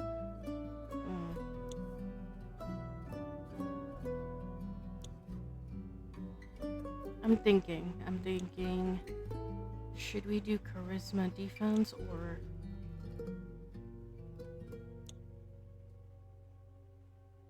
Hi, how are you? What game is this? Love the style. It's called Tavern Talk. It's a visual novel, cozy game. It's a lot of talking, a lot of reading. And it is a drink mixing game as well. So right now we are trying to mix a drink for our customers because they're about to get ready to go to battle. Like final battle. So I want to make sure that I mix them the right drink and not send them to their deaths. So, our option is dexterity and brain. Brain being intelligence with an infusion. And the other option is charisma and defense with strength. Honestly, I might go with charisma and defense with strength just because I was gonna go for the dexterity and brain, but I decided to go with the charisma and defense just because in case things go bad, it's better to have some form of defense. And there's already strength infused in it, as well as if you need some talking and no fighting, you have a lot of charisma as well. So I think that makes more sense than the other one. So I just need to find the fist, which is this one. And the crown and the shield. So if it's the crown and the shield, let me see. Crown and the shield would be this one, right? Let me see if there's other. No, not that one. Yeah, I mean, honestly, this one.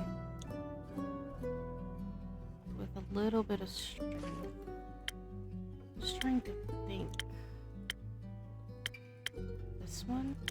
What was the other one? This one. But honestly, swept up in thousand winds, you become as charming and elusive as their elemental messengers. Somehow that feels exactly like resting on a tropical island. Perfect for avoiding unwanted questions. I haven't made this in a while, so maybe I can use this instead. So, we just need 2 fours of this. And finally, the last 4 of this one. There we go. There we go. 1,000 wins. Ow. You're right, you'll need all the help you can get. Some charm seems like the right approach. I just hope you're not completely delusional. Me too. You better restock your supplies, InnKeeper. You're gonna need a whole lot of drinks. I'll take your word for it. May you return successful. Be careful, you're starting to sound like some random NPC again. Let's go, Kyle. And pick up your ex-wife. See you later.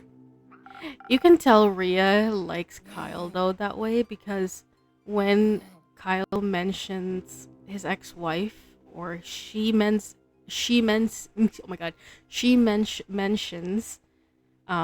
Kyle's ex-wife, she gets frowny, like she's jelly. I have a feeling something's gonna happen between these two. Stay safe, you two. I welcome the relationship, though. Fable. No. Oh jeez, what the fuck? Hold on.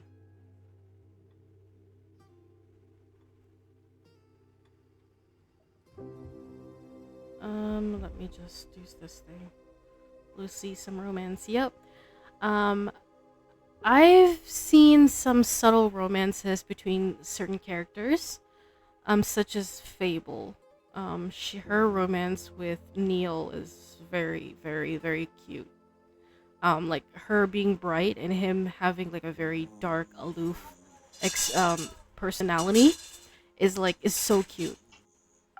And I see you brought Lynn with you. What a pleasant surprise. Good to see you too.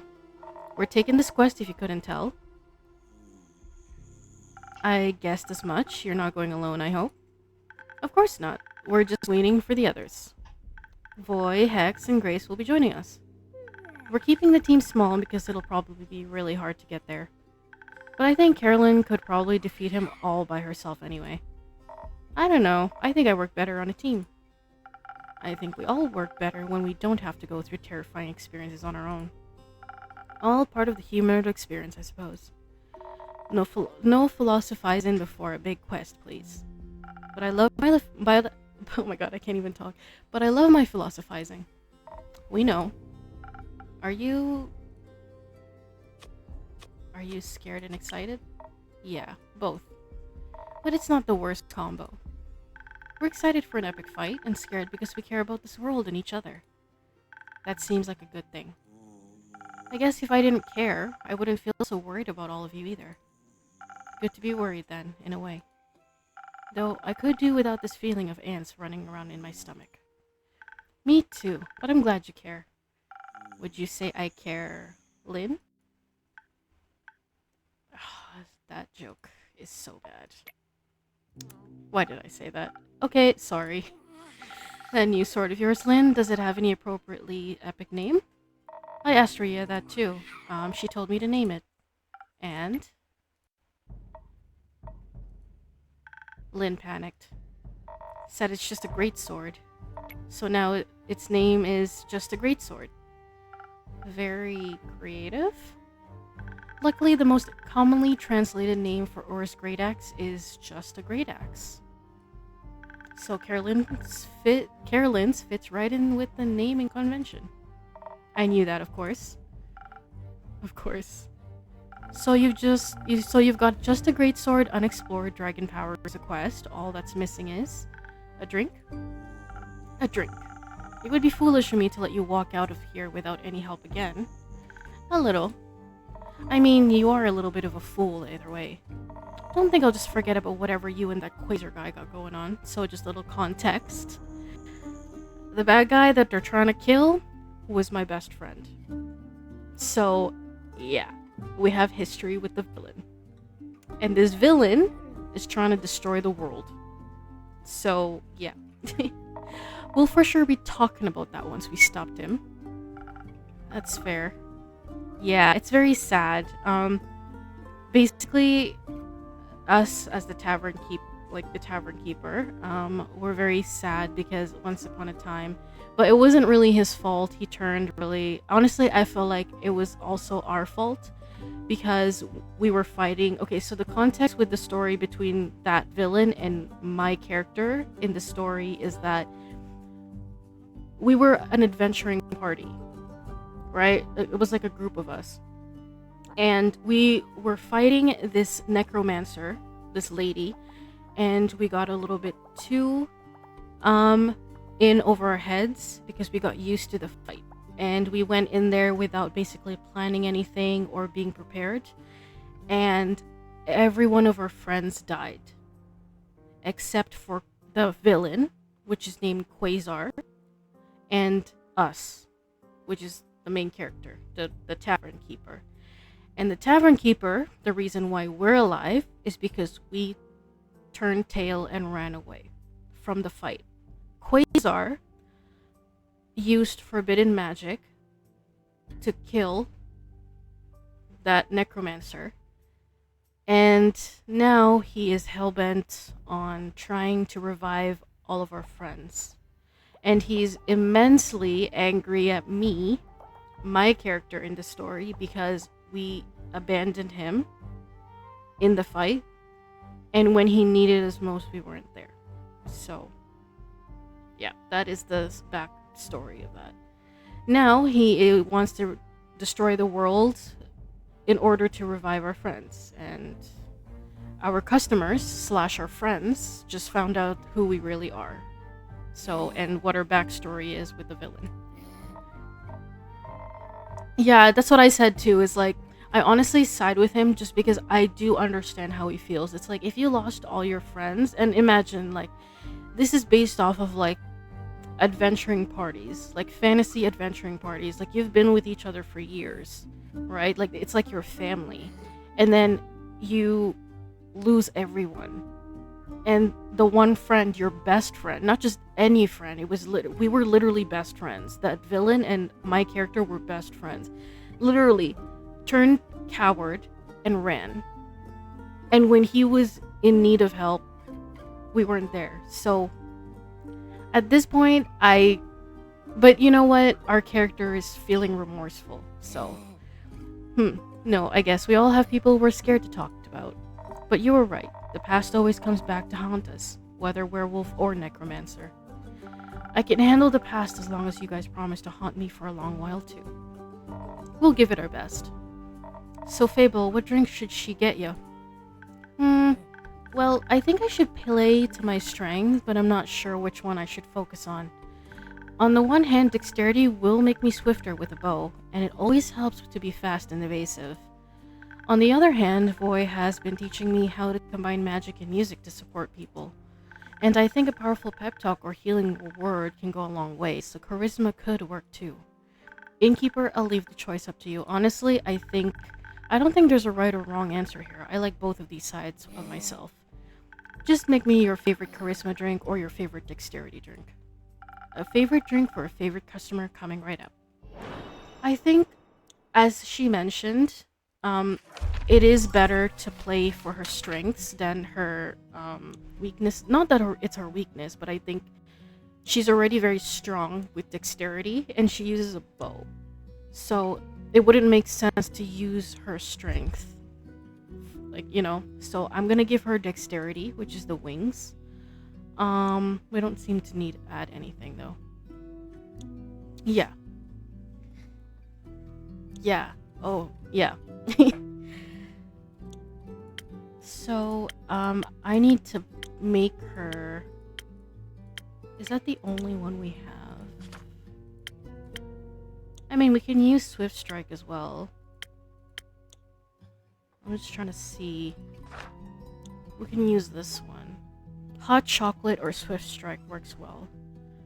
But I think, in terms of this, I think I'll make her a Swift Strike. I'm gonna add an infusion, though. It doesn't really tell me anything for infusions, but, I'm trying to see if I can add infusions. Yes, I can. Add this. It'll give me more of this too, which is great. And then add some intelligence because we need that. And finally, we're fine with the defense, but we need finally the dexterity. There we go. Nice.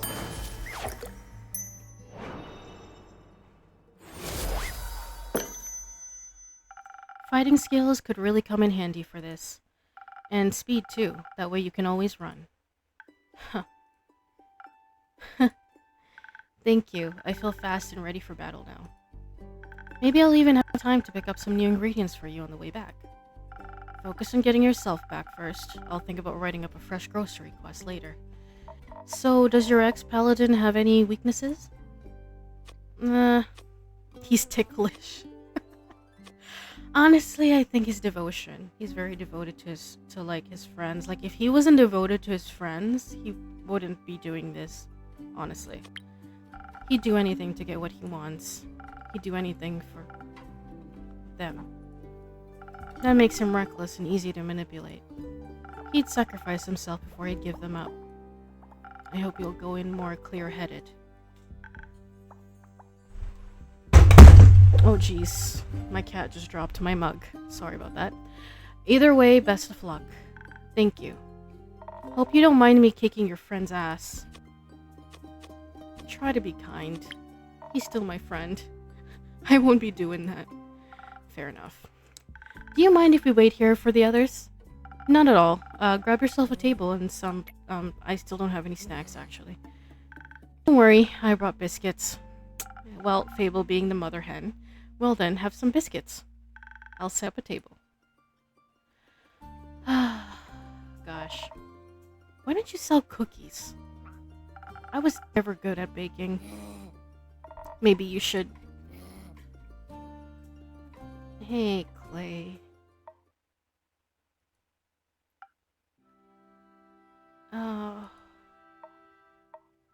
Clay is a little bit awkward because the last time we saw Clay, his best friend died. Or, well, died, sort of, because the necromancer that we're supposed to kill, our best friend, ex-best friend, has turned her into a undead. So Clay was a little bit pissed off, and he was ready to kill people. So it's a little bit awkward. You can finally breathe a sigh of relief, everyone. The face and the muscle have arrived. You're all saved. Oh, F Clay. Okay, so hope he changed. Hooray. Okay, I was trying to make this less awkward, and I save made it worse.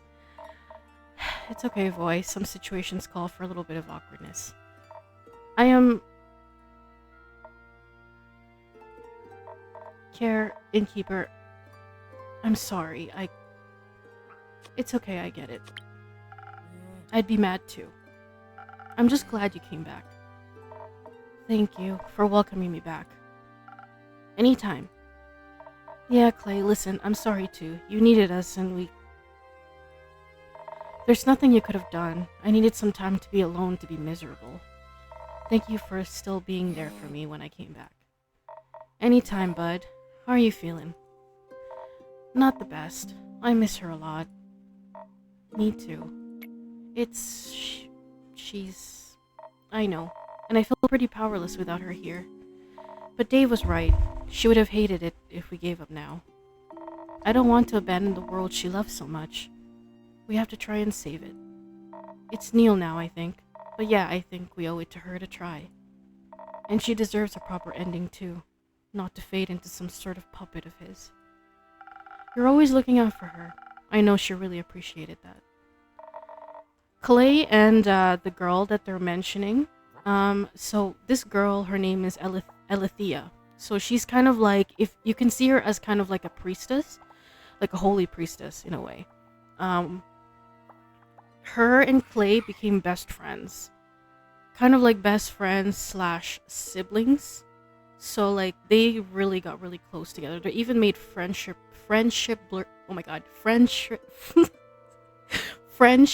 bracelets with each other. That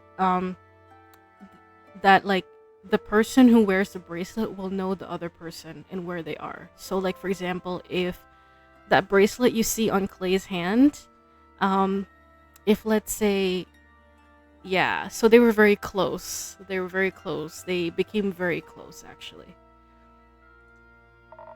We're all trying our best. No, you were right. I should do better. Let's try to do better together, then. I'd like that. Good job, you three. That wasn't so hard now, was it? It was very hard. But it was worth it. Thanks for dragging me here, Voy. You got it. I think Voy actually might be a incubus. I think. Succubus is women.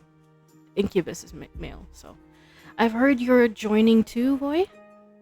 Of course I am. What would everyone do without my priceless encouragement and skillful illusions? Or without all those magic items I stole from that wizard tower?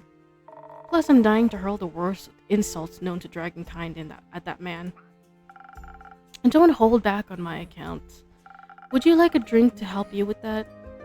Nah, I think I've got it covered this time. Can't wait to hear your epic battle ballad about it. And also, yeah, he's a bard. Oh, you will. Yeah. He also is a bit of a flirt as well, so that's the reason why I say he's a bit of an incubus. Could I have a drink? I think I could use a little something. Like, some defense, maybe. I don't know how else I'll handle this without Tia. I'll try my best to mix up some liquid support. Oh. Man, he's really down. I understand, though. He just lost his best friend. Okay, so defense.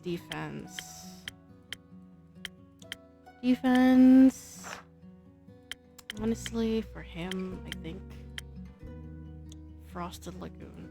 I'll just give him Frosted Lagoon. But wait. I'm gonna give him this, though. So we have to pour one of this. And the rest of this. There we go.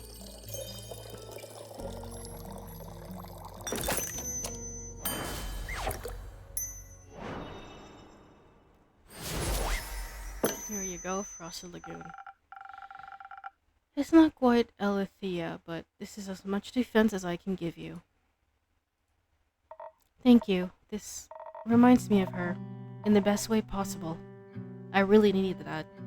It should remind you of her because that's the drink she always drinks. By the way, feeling a bit better? Lots, actually.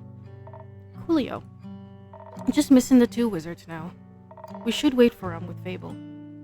And with Fable's biscuits. There's biscuits? And Void just left. I'm glad they picked up snack duty. Me too. Okay, I was having scary thoughts. Yeah, glad you're okay, big guy. Thank you. Now come on before Void starts his inevitable grand speech without us. Did someone say speech? Nope. This way.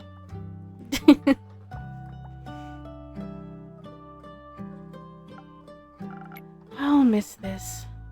Maybe I should start offering food. No. Andu would go crazy. By the way, Andu is the, when you mix the drinks, there's always that little pet on the side. That's Andu. That's our little dragon pet. Or lizard pet. I don't exactly know what he is. The stars of the show have finally arrived. But Voy is already here. I don't think we can compete with that. Oh, come on. Don't kill my vibe. You spend too much time with Nico. Impossible. Are they also why you're late? We were busy doing research, okay? It turns out we have a little bit of a problem. You mean besides the crazy necromancer with a god complex and a god's weapon trying to kill death? Besides that, yes. Wonderful. What is it? Quasar needs to go through the astral portal in the aperture to reach Tuat and do his crazy apocalypse thing. We figured he'll be able to use the portal without issue because of Tia, or what's left of her. First, he has to get to the aperture somehow, of course. As a former paladin of Cassiopeia, getting to her portal shouldn't be a problem for him. That's what we thought, which is where our problem comes in. We know he's attempting this tonight, because of the transition between Astral Moon and a Dying Moon and all that jazz. Favorite character? Andu. We don't know what it is, but he's the best. Yeah, he's adorable. He eats all your mistakes. When you make drinks and you make mistakes, he eats all of it. He's so cute. Which means we also have to get there very fast, but teleporting into the Forbidden Valley isn't exactly as easy. Its weird natural magic makes it a hazard for any self-respecting wizard. You're basically guaranteed to teleport yourself into a tree. Even Baya can't help. We're a bit stuck. Got any ideas? I'm good at teleporting drinks, not people, so not exactly. Grace, you've been awfully quiet. Do you have an idea? I do. You do? Yes, but I knew you'd say no, so I decided to pitch it to the InnKeeper instead. Please go ahead. Remember those spells Hex found? They all sucked. Except the soul binding spell. I'm itching to try that one out. Of course you are. Don't. You'd risk your own soul. I meant the teleportation spell. The one that can teleport you anywhere? That one. The one that could kill you? I think I could use it to teleport a small group right into the astral sea. Somewhere close to the portal so that they can find Quasar easily. That would be great. No, it wouldn't. Well, Did you miss the part where it could kill you? With my modifications, it has a whole 30% chance of succeeding without stripping me of all my mana. That's a 70% chance of death. We don't have a lot of options. This isn't an option. We'll find something else. Another way. And with what time exactly, Hexagon?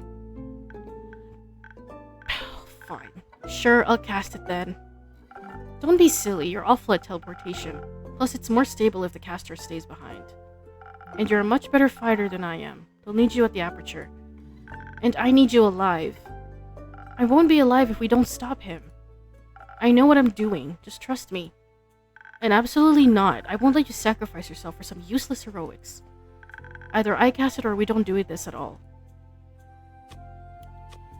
Oh gosh, I think it is too risky, but like, oh my god. Hex is right. See? Even she agrees with me. And you're both wrong. Unless you have some great alternative idea in your back pocket, InnKeeper, maybe you want to come with us and convince Quasar to stop. I don't think he's gonna listen to me. I tried to convince him at the tavern. He came to drink at my tavern, so I couldn't convince him either. I didn't think so. If we want to save this world, this is the only way. What's the point of this world if it doesn't have you in it? By the way, they're siblings. Hex is the older brother. Grace is the younger sister. Hex, the world without me that you fear so much, it will exist one day. No matter what we do today. But it doesn't exist right now, and yet you keep acting like it does. I'm just worried. You're so worried about the possibility of me being gone, you treat me like I'm already a ghost. The time we have, it's so short. I know, I'm scared too. I don't want to die either. But I can't miss out on living, pretending I'm already dead. You'll have plenty of time to mourn me when I'm gone. Right now, I need you to love me. Man. I'm so scared, Grace. I don't know what I'll do without you. You'll figure it out. You won't be alone, even when I'm gone. It's not the same. I know, but let's focus on what you can do right now, while we're still together. We can save this world, if you'll only let me live. I guess I can't keep you in a glass case like some sort of spell scroll. Even though I'd come up with great riddles to trap you with. I'd solve them instantly. You would. Do you really want to do this? I can help. This is how I can help. You don't have to. I want to. Please let me be more than just your sister. You'll make it out of this, okay? You have to promise me you'll make it out of this. I promise. And then we'll have a tea party. So many of them. I love you, Gracie. I love you too, Hexy. Aw. Alright, I guess if anyone could handle casting a crazy, powerful, probably cursed teleportation spell, it's you. Or the InnKeeper, but I guess you're not volunteering. Unless you all want to permanently be transformed into drinks, I can't help you. Good thing you've got me then, to cast the spell and to keep you company afterwards. I'll stay behind to ensure the spell's stability and improve the chances of keeping my promise. Sounds lovely. Would you like a drink to assist you in this matter? No, I think I'd like to keep my destiny in my own hands today, but thank you. Let's do this then. Hold on, let me goddamn save this. Alright, so context. The reason why Hex is overly protective of his little sister Grace is because Grace has some kind of like issue where she dies young. So Hex has been going through lots and lots of research and magic books and everything to try to give her more time to live because she's dying. And before we saw them, Hex went to the Wizard Tower because he believed that in the Wizard Tower there could have been potentially a book that would give him immortality for his little sister. But unfortunately, they couldn't find any. And yeah, so Grace is dying. So that is the story behind that. And that is why Hex is very protective of her and doesn't want her to do any magic. Before I change my mind and lock you in the tower, I'd like to see you try. Alright, are you ready? Ready as I'll ever be. You better keep her well hydrated while I'm gone, InnKeeper. Will do. See you soon. You can count on that. It looks like everyone else is ready to get going as well. So shush and let me concentrate. Oh my god, I'm scared. Oh god, please don't die. Oh Jesus. Oh no. Oh no. Grace? Grace? Grace, are you... Oh. Oh no.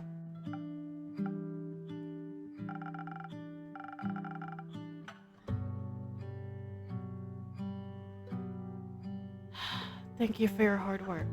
You've been a joy to have in my tavern. Andu, please keep an eye on the door. I'll go lay her down somewhere safe. That's one way to get a look at my secret rooms, Gary's. Wish you would have asked differently, though. Damn. We lost 2 people. Hello, InnKeeper. Oh, hello, I'm... welcome, or something. It's okay. You don't have to say anything. Just came here to check on you. Are you waiting? Yes. Yeah, it's very sad. Like, I think it's... honestly, it was more happier in the early stages of the story. But now that we're coming to an end, there's a lot of sad moments. Because, you know, people dying, end of the world, that type of stuff. So hopefully, in all this bleakness, at the very end, we do find some form of happiness. Please do. Of course.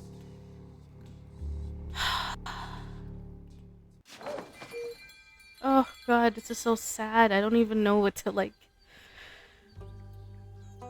Act 4, The Wake. Final lullaby. Yep. Exactly, that's what I said. First of the dying moon. I gotta save before we start. I just want everybody to survive and be happy and come back to the tavern. They should be getting back soon. Maybe they'll bring me a snack? Oh, they're back. Oh no, they're back. Oh no. A round of applause for the heroes of Asteria, please. Did you bring snacks? What? Sorry. Applause. That's better. Is that a winning grin you're wearing? What else would it be? The world is saved, InnKeep. I'm happy to hear that. Not that I expect anything less, but it's good to stop worrying. Yes. Can I offer you heroes a drink? Not quite yet. I'm not starting my heroic story without Gracie. Oh! I need her ooh and ahs and hex be more carefuls and... Oh! Where is she anyway? Did she get tired of you? Hex, I'm sorry, she didn't make it.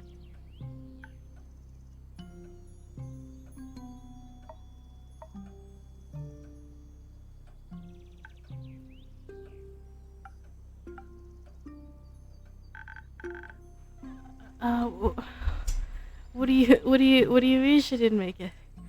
Like, you mean in time? She didn't make it back in time? Did she go take a nap or something? She didn't survive that teleportation spell.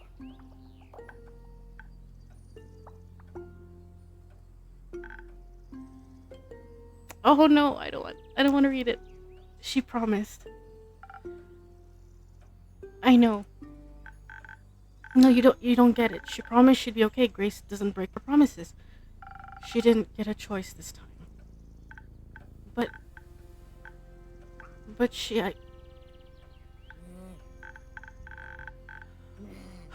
Dragons, Grace, you had to insist on dying a hero, didn't you? Where is she? In one of the rooms upstairs, one with the pink carnations hanging from the do not enter sign. Okay, thank you for taking care of her. She was the most talented witch I've ever met. She was. And the kindest one, too. But I guess a good heart can save you, even if hers saved me. Ooh. Oh, hold on. Hold on. God, this stream has nothing but tears today. Jesus, I haven't stopped crying at all of the stream. Alright. That's awful. Yeah, she was a wonderful woman. The world's gonna miss her. I'm thankful for her help, though. Without her, we would have never made it. I hope she knew that. I think she did. We always made sure she'd never forget how talented she was after all. So, you two. Drinks? Would that make you feel better? A little. A little, yeah. I'll take one then. Something that'll make me feel like a featherlight nymph, maybe. Thank you, Fable. Jesus Christ, man. Everybody dying all over the place. My god. Mother of Jesus. Alright,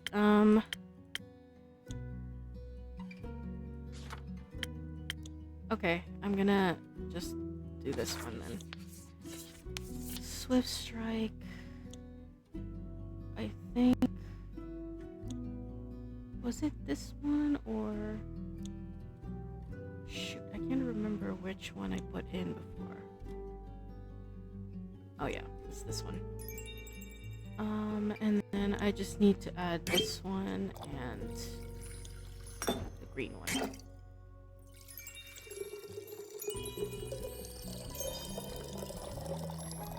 Man, I really thought she would survive. Like, at least for a little bit longer.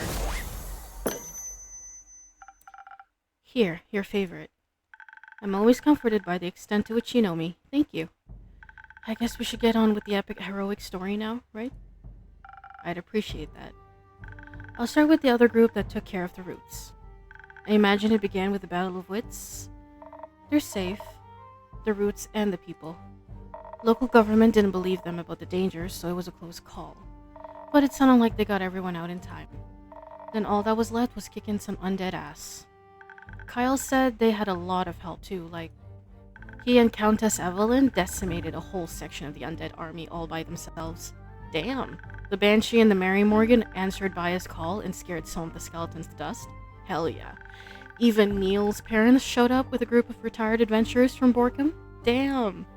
And with Scully's union for the Undead Alliance at the ready, not all of them had to be killed. Scully said many of Quasar's undead creatures deserted and joined our side. Turns out Quasar managed to turn the werewolf settlement against us, though. Seems like he offered Uncle Dragon a cure, and Dragon took his propaganda to the rest of them. Rhea said they were a hassle. Oh, fuck. Ain't going to forgive this one. Una said some angry familiars fought against them, almost burned up the roots. Sounds eventful, but the team won. They won. And you... won too. Hey, barely. That sounds exciting. You got a strange definition of exciting. The teleportation spell worked really well. It was super precise. We could even see the outline of the astral portal, lined in the blood of the very first vampire. And showing us the desecrated aperture on the other side. In front of us, stretching endlessly, was a wide river of the astral sea. Its glistening water was mixed with immortal blood. We were sure it would lead us straight to Quasar, but the water was pretty deep and we didn't bring a boat. So, I'm kind of mega focused on following the story, right? So Clay called out to the sun, humpback whale, for help. It showed up in a shower of stardust and allowed us to ride on its back. Though, the fight was tough. Having the sun whale there definitely helped, even though Quasar banished it whenever it got close. Voy kept healing us whenever we went down, but he still had an undead Tia on his side. Great. Though I did my best to keep her at bay with my arrows. Eventually, Clay got to her. He made sure she didn't have to fight us anymore. Damn. He'll give her a proper burial soon. You better show up. I'll be there. But I guess that didn't end the fight? No. Carolyn kept Quasar at bay for a long time, but I dropped. Hate to admit it, but I did. He was stronger than anyone I'd ever fought. That axe is no joke, but neither was his determination. Voy managed to get her away from him just in time, but it was looking pretty bad for all of us. Only I was still in his way. I prepared myself to call on all the powers Or gave me, no matter the cost, when Hex cast Fireball. No. I cast Soulbind. He bound the soul. He bound The whale had bitten a chunk out of Quasar's. Oh goddamn. Oh no. Is that the reason why? Oh Jesus. Okay, wait, let me load that up. I don't know. I don't know if that's the reason, but let's see. Jesus Christ. Give me a second, it's gonna come back. I mean, what the fuck happened, right? The moment he mentioned about Soulbind, like, literally, like, Hex just, like, went effed. Hold on, let me open this up real quick. This one.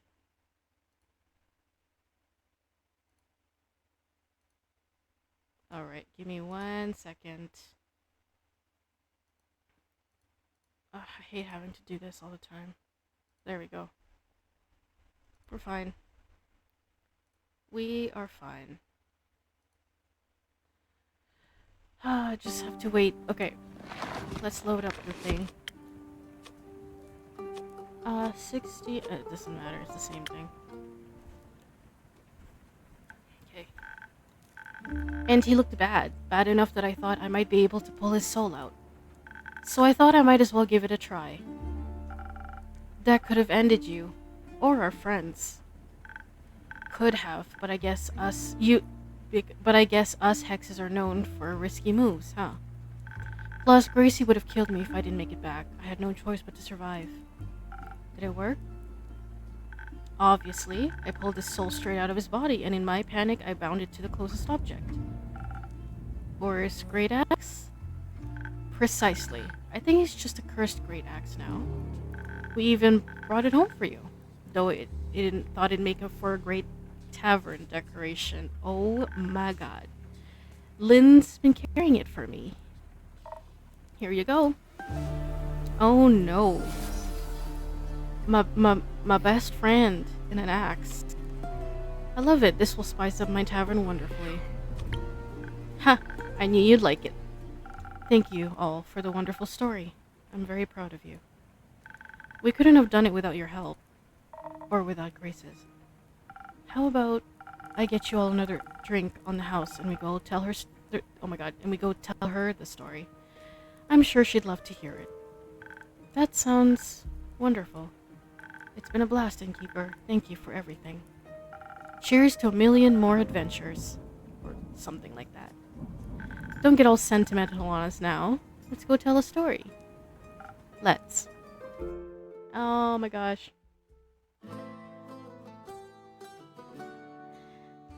Hey, we finished it! Oh my god.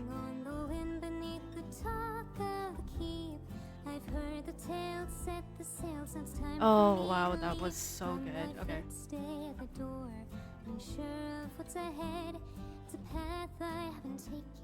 Steps I've never tread, but if I get lost, I know I can return. This is good. Alright. I have been playing this game for a couple weeks. I think about 3-4 weeks now. I have no words to say, but how great the storyline of this is. And it's just a simple being a tavern keeper and serving guests and hearing their stories. And I saw only a bit, but it was really good. Yeah, it was definitely really, really good. I mean, if you want to, you feel free to check out the VODs. I do have the VODs of the previous game stream on my YouTube channel. If you want to, you don't have to. But it was such a good ending, and I'm really, really glad that I played this game First of all, I've always loved. Sorry. First of all, I've always loved visual novels. I think one thing that I really loved about visual novel games is that it's the stories they tell. Like, you really, like, if they tell, like, a really good story, you get immersed in it. It's as if you're really there, you know? And that's what makes a good story. And I would say what Tavern Talk did was really, really good. The fact that you thought everything was really good in the beginning. You thought you were just some tavern keeper serving fantasy drinks, but it got worse over time. You learn that someone in your past has come to visit. You learn that the world is ending. You learn that these catastrophes are happening. And the best part of it, I think, was that towards the end, oh, look at that. Oh, they made a statue of Tia. Oh, that's so nice and so sad.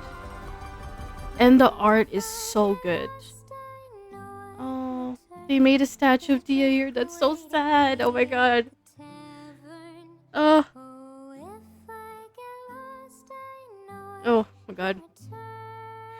Jesus Christ, this thing. I never thought I'd cry so much in this stream because of this game. Oh, this is so sweet. Oh. And all of them together, having their little tea party and picnic out in a tavern. Streamer has emotions? Cancelled. Okay. Honestly, yeah, this story is really good. I totally understand why people spoke nothing but good things about this visual novel. There are DLCs of this game. So I am going to be playing the DLCs. I forgot the names of DLCs, but there are DLCs of it. So I will be playing them. But most likely we're going to take a bit of a break from Tavern Talk just to, give us like a rest after weeks and weeks of Tavern Talk. So maybe I'll have like a week or two space from Tavern Talk before we start the DLC. But there is a DLC of this game. So yeah, I have no words. The storytelling was good. The art, yes, is very, very well done. The characters is so good. The personality of the characters are so good. They each have their own personality, which is very, very hard to do in a visual novel game. Like, you really have to have like really good backstory and just the way that they talk, and just, I don't know how to explain it per se, but they created very, very well written characters in this game. And what I loved towards the ending was how impactful the ending was, especially if you've played or watched the game from the very beginning. You've come to love all of these different characters you've met over the course of the story, such as Fable and Neil, and like all these people, right? They've gathered in your tavern and spoken to you, and you've spent time and effort in getting to know them. And it's so, like, towards the very end, when it's time to, lock in and fight the bad guy, as a tavern keeper, hearing, oh, this person didn't make it, this person didn't survive, but they did all they could. It's like, after learning so much about them and getting to know them, when you're playing the game, you're just like, it hits you harder, right? Because you really got to know the characters and you really fell in love with these characters, and they just die. Like, as an example, Tia. You've seen her like get close to Clay and form that friendship, and she was very aloof, she was very calm, she was very aloof, she was very emotionless. And then she met Clay and they became best friends, and she finally learned how to be a good friend and how to be emotional and how to protect somebody. And it was very sad to know that that's how she ended, but at the same time, towards the end, at least she did get the proper burial, and they did erect a statue of her to give her that, you know, proper send off, right? And Grace was dying. She was already dying, and her brother Hex was trying his best to find immortality for her, so she doesn't die. But she finally found purpose for herself by helping others fight this bad guy. She died in the end, which is really sad. So my point is that they really grasp the concept of, like, you know, connecting with these characters first and then just ripping your heart out in the end. But yeah, it was really, really good. Well done story, and I loved it. I will definitely be playing the DLC of this game. Let me just go back to the thing. So I believe there is a DLC, Dreamwalker. There is a DLC, and there is a Dreamwalker. I'm just gonna switch over to the bedroom scene because, yeah. Holy crap. Okay. Alright. Hold on, give me 1 second here.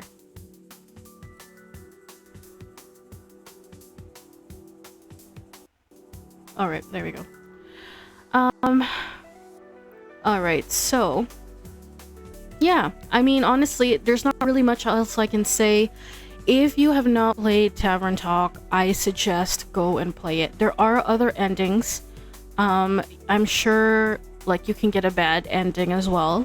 I'm not too sure about that, but I think there could be a bad ending. And if you guys want to, like, you know, try it out for yourself, definitely play the game because it's such a good story. It's such a good visual novel story. Not only that, but it's also very cozy, so it makes you relax. The music, the soundtrack is also really good, and the artwork is really, really good. So, and that's why I do understand why there's a lot of good, positive talk about this game as well. So, yeah. I've been playing 5 hours of this game. I shouldn't have, but I already knew it was kind of close to the end, so I might as well just finish it this stream. Yeah, so I'm glad I did. We will be touching on the DLC, but as I mentioned, I will be taking a break, maybe a 1 or 2 week break of Tavern Talk before we touch the DLC. And I'm very excited for it. I do know, I remember somebody mentioned to me that there is another Tavern Talk coming up, apparently called Tavern Talk Tokyo. They're still making it. I'm not sure when it's gonna come out, but somebody did mention that to me, that something like that is coming out as well. So I'm very excited for that. And by the time it does come out, we would have already caught up to Tavern Talk. I've been talking for so much, like, I can't even talk properly at this point. But hopefully you guys enjoyed the stream. I appreciate everybody who came by to hang out and, you know, say hi for a little bit. And yeah, my brain is just fogged up a little bit right now because, first of all, I haven't eaten.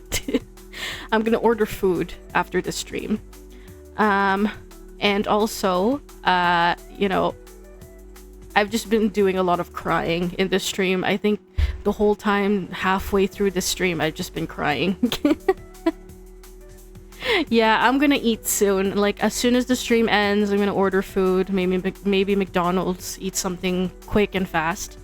Yeah, so that will be it for the stream. I hope you guys enjoyed it. I will be uploading VODs as per usual at the end of the day. So you guys most likely will see it on my YouTube channel early tomorrow morning, depending on how fast it uploads. Another thing I forgot to mention. Oh, yes. Another thing I forgot to mention before I go. Something really important.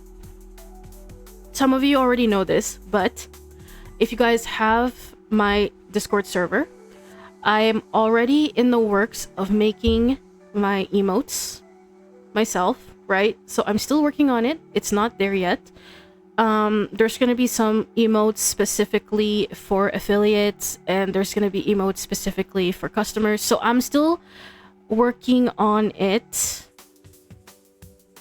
Yes, I am. I am working on it. I am working on the emotes myself. And animating it and everything. So I'm still working on it, and I'm very, very, very, very, very, very excited to literally finish the project and have you guys see it.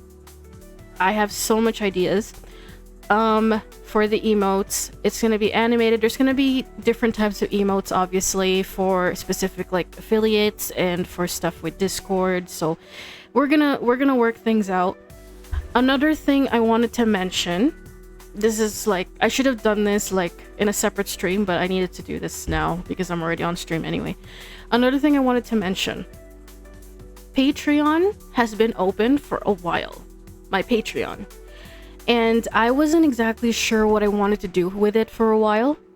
But I finally figured it out, and I've been in talks with a good friend of mine, and me and her have decided to open up a reaction video together under the name Luna Rose. So my nickname Luna and her nickname Rose, right? I'm the edgy black part of the friendship. She's the more bright, cuter, sweeter side of things. So there's gonna be reaction videos that we're gonna be reacting to different things. It's gonna be movies, TV shows. It's also gonna be animes as well. So there's really no boundaries for us. But it's only gonna be accessible in Patreon. So that is also one thing. Just remember, it's only going to be accessible to Patreon. We are going to be making a YouTube channel, but most likely the YouTube channel will only have like short clips of our reactions and stuff. The only reason I'm doing it that way is due to copyright. I know how risky it is to post reaction videos on YouTube because you could get copyrighted. So I'm trying to not do that as much on YouTube. But the reaction videos will be in full, unedited, everything that of like that on my Patreon. It is not available yet, guys. It's not available yet. It's not open yet. I'm just mentioning this because we're starting to work on it now. Also, one thing I'm very, very, very excited about to mention is merch store. There's a lot going on. Merch store. Me and a good friend of mine, my good friend Rose, Elias Rose, the one that I'm doing this reaction video together with, we are opening up a merch store together, and she is nice enough to do all the artwork herself. She does it by hand. So this is not printed. This is not like any of the easy stuff. She literally paints the stuff herself. She designs the stuff herself. So she is in charge of the artwork for the merch. The merch store is not open yet, but we're already working on it. So I just wanted to mention these things because we've already started working on the projects.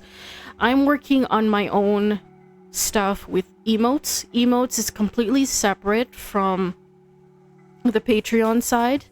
Those emotes are for you guys, from my StoryTellers to use. Once it becomes available, it's going to be available for when Twitch hits affiliate. And also it's going to be available for my Discord server as well, for you guys. So those ones are separate, but the Patreon, the reaction videos, the Luna Rose channel and all that stuff with my good friend will be separate, as well as the merch store. So I just wanted to mention that before ending stream, because it is a project that me and my friend have been talking about for a while, but we were basically trying to like pace it and figure it out and all that kind of stuff. So there's a lot of projects going on the side offline, so it's a bit busy. But I can't wait for you guys to be able to see everything come to fruition. And honestly, this is not just my passion work, but this is also my friend's passion work, because she does love her artwork and she's very talented. And the fact that she was sweet enough to join in and use her talents to make this like merch store is really, really very sweet for her. So like sweet of her as well. So yeah, that's all I wanted to mention. That's all the update I have in terms of projects offline. I'll give you guys like updates and stuff on the works and when it's gonna be available. But we are already working on it, so I'm very excited for when it does become available for you guys, for the storytellers, and for the public to see and to use and to witness. So yeah, that's gonna be it for me. I just wanted to mention that real quick. As usual, make sure to check out all my socials if you haven't already. Discord server in chat, accessible if you use Discord command, right? And finally, I will see you guys later on. I'm actually might be a bit late because I'm supposed to be streaming the Sandman at 6 p.m. Yeah, there we go. Thank you so much. Thank you so much for that. I appreciate it. I appreciate you guys using that. Yeah, so I might be running a little bit late. I have another stream called the Sandman. But same as yesterday, I'm just gonna, wait a little bit. I'm gonna eat, and then we're gonna start the stream. So I might be a bit late, maybe an hour or two. But we are gonna do the Sandman later tonight. So just keep that in mind, that stream might be a little bit late. But as soon as I go live, if you guys are in the Discord server, you'll know. Thank you so much. I appreciate it. Again, thank you everybody who came into stream. I really appreciate it. I hope you guys have a great rest of your day or night. Until next time. If you guys are joining me later for stream, that's great. If not, I hope you guys have a great rest of your day. Rest well, eat well, touch grass, whatever it is, take a shit, drink water, do all that stuff. And I will see you guys in my next stream. Bye bye.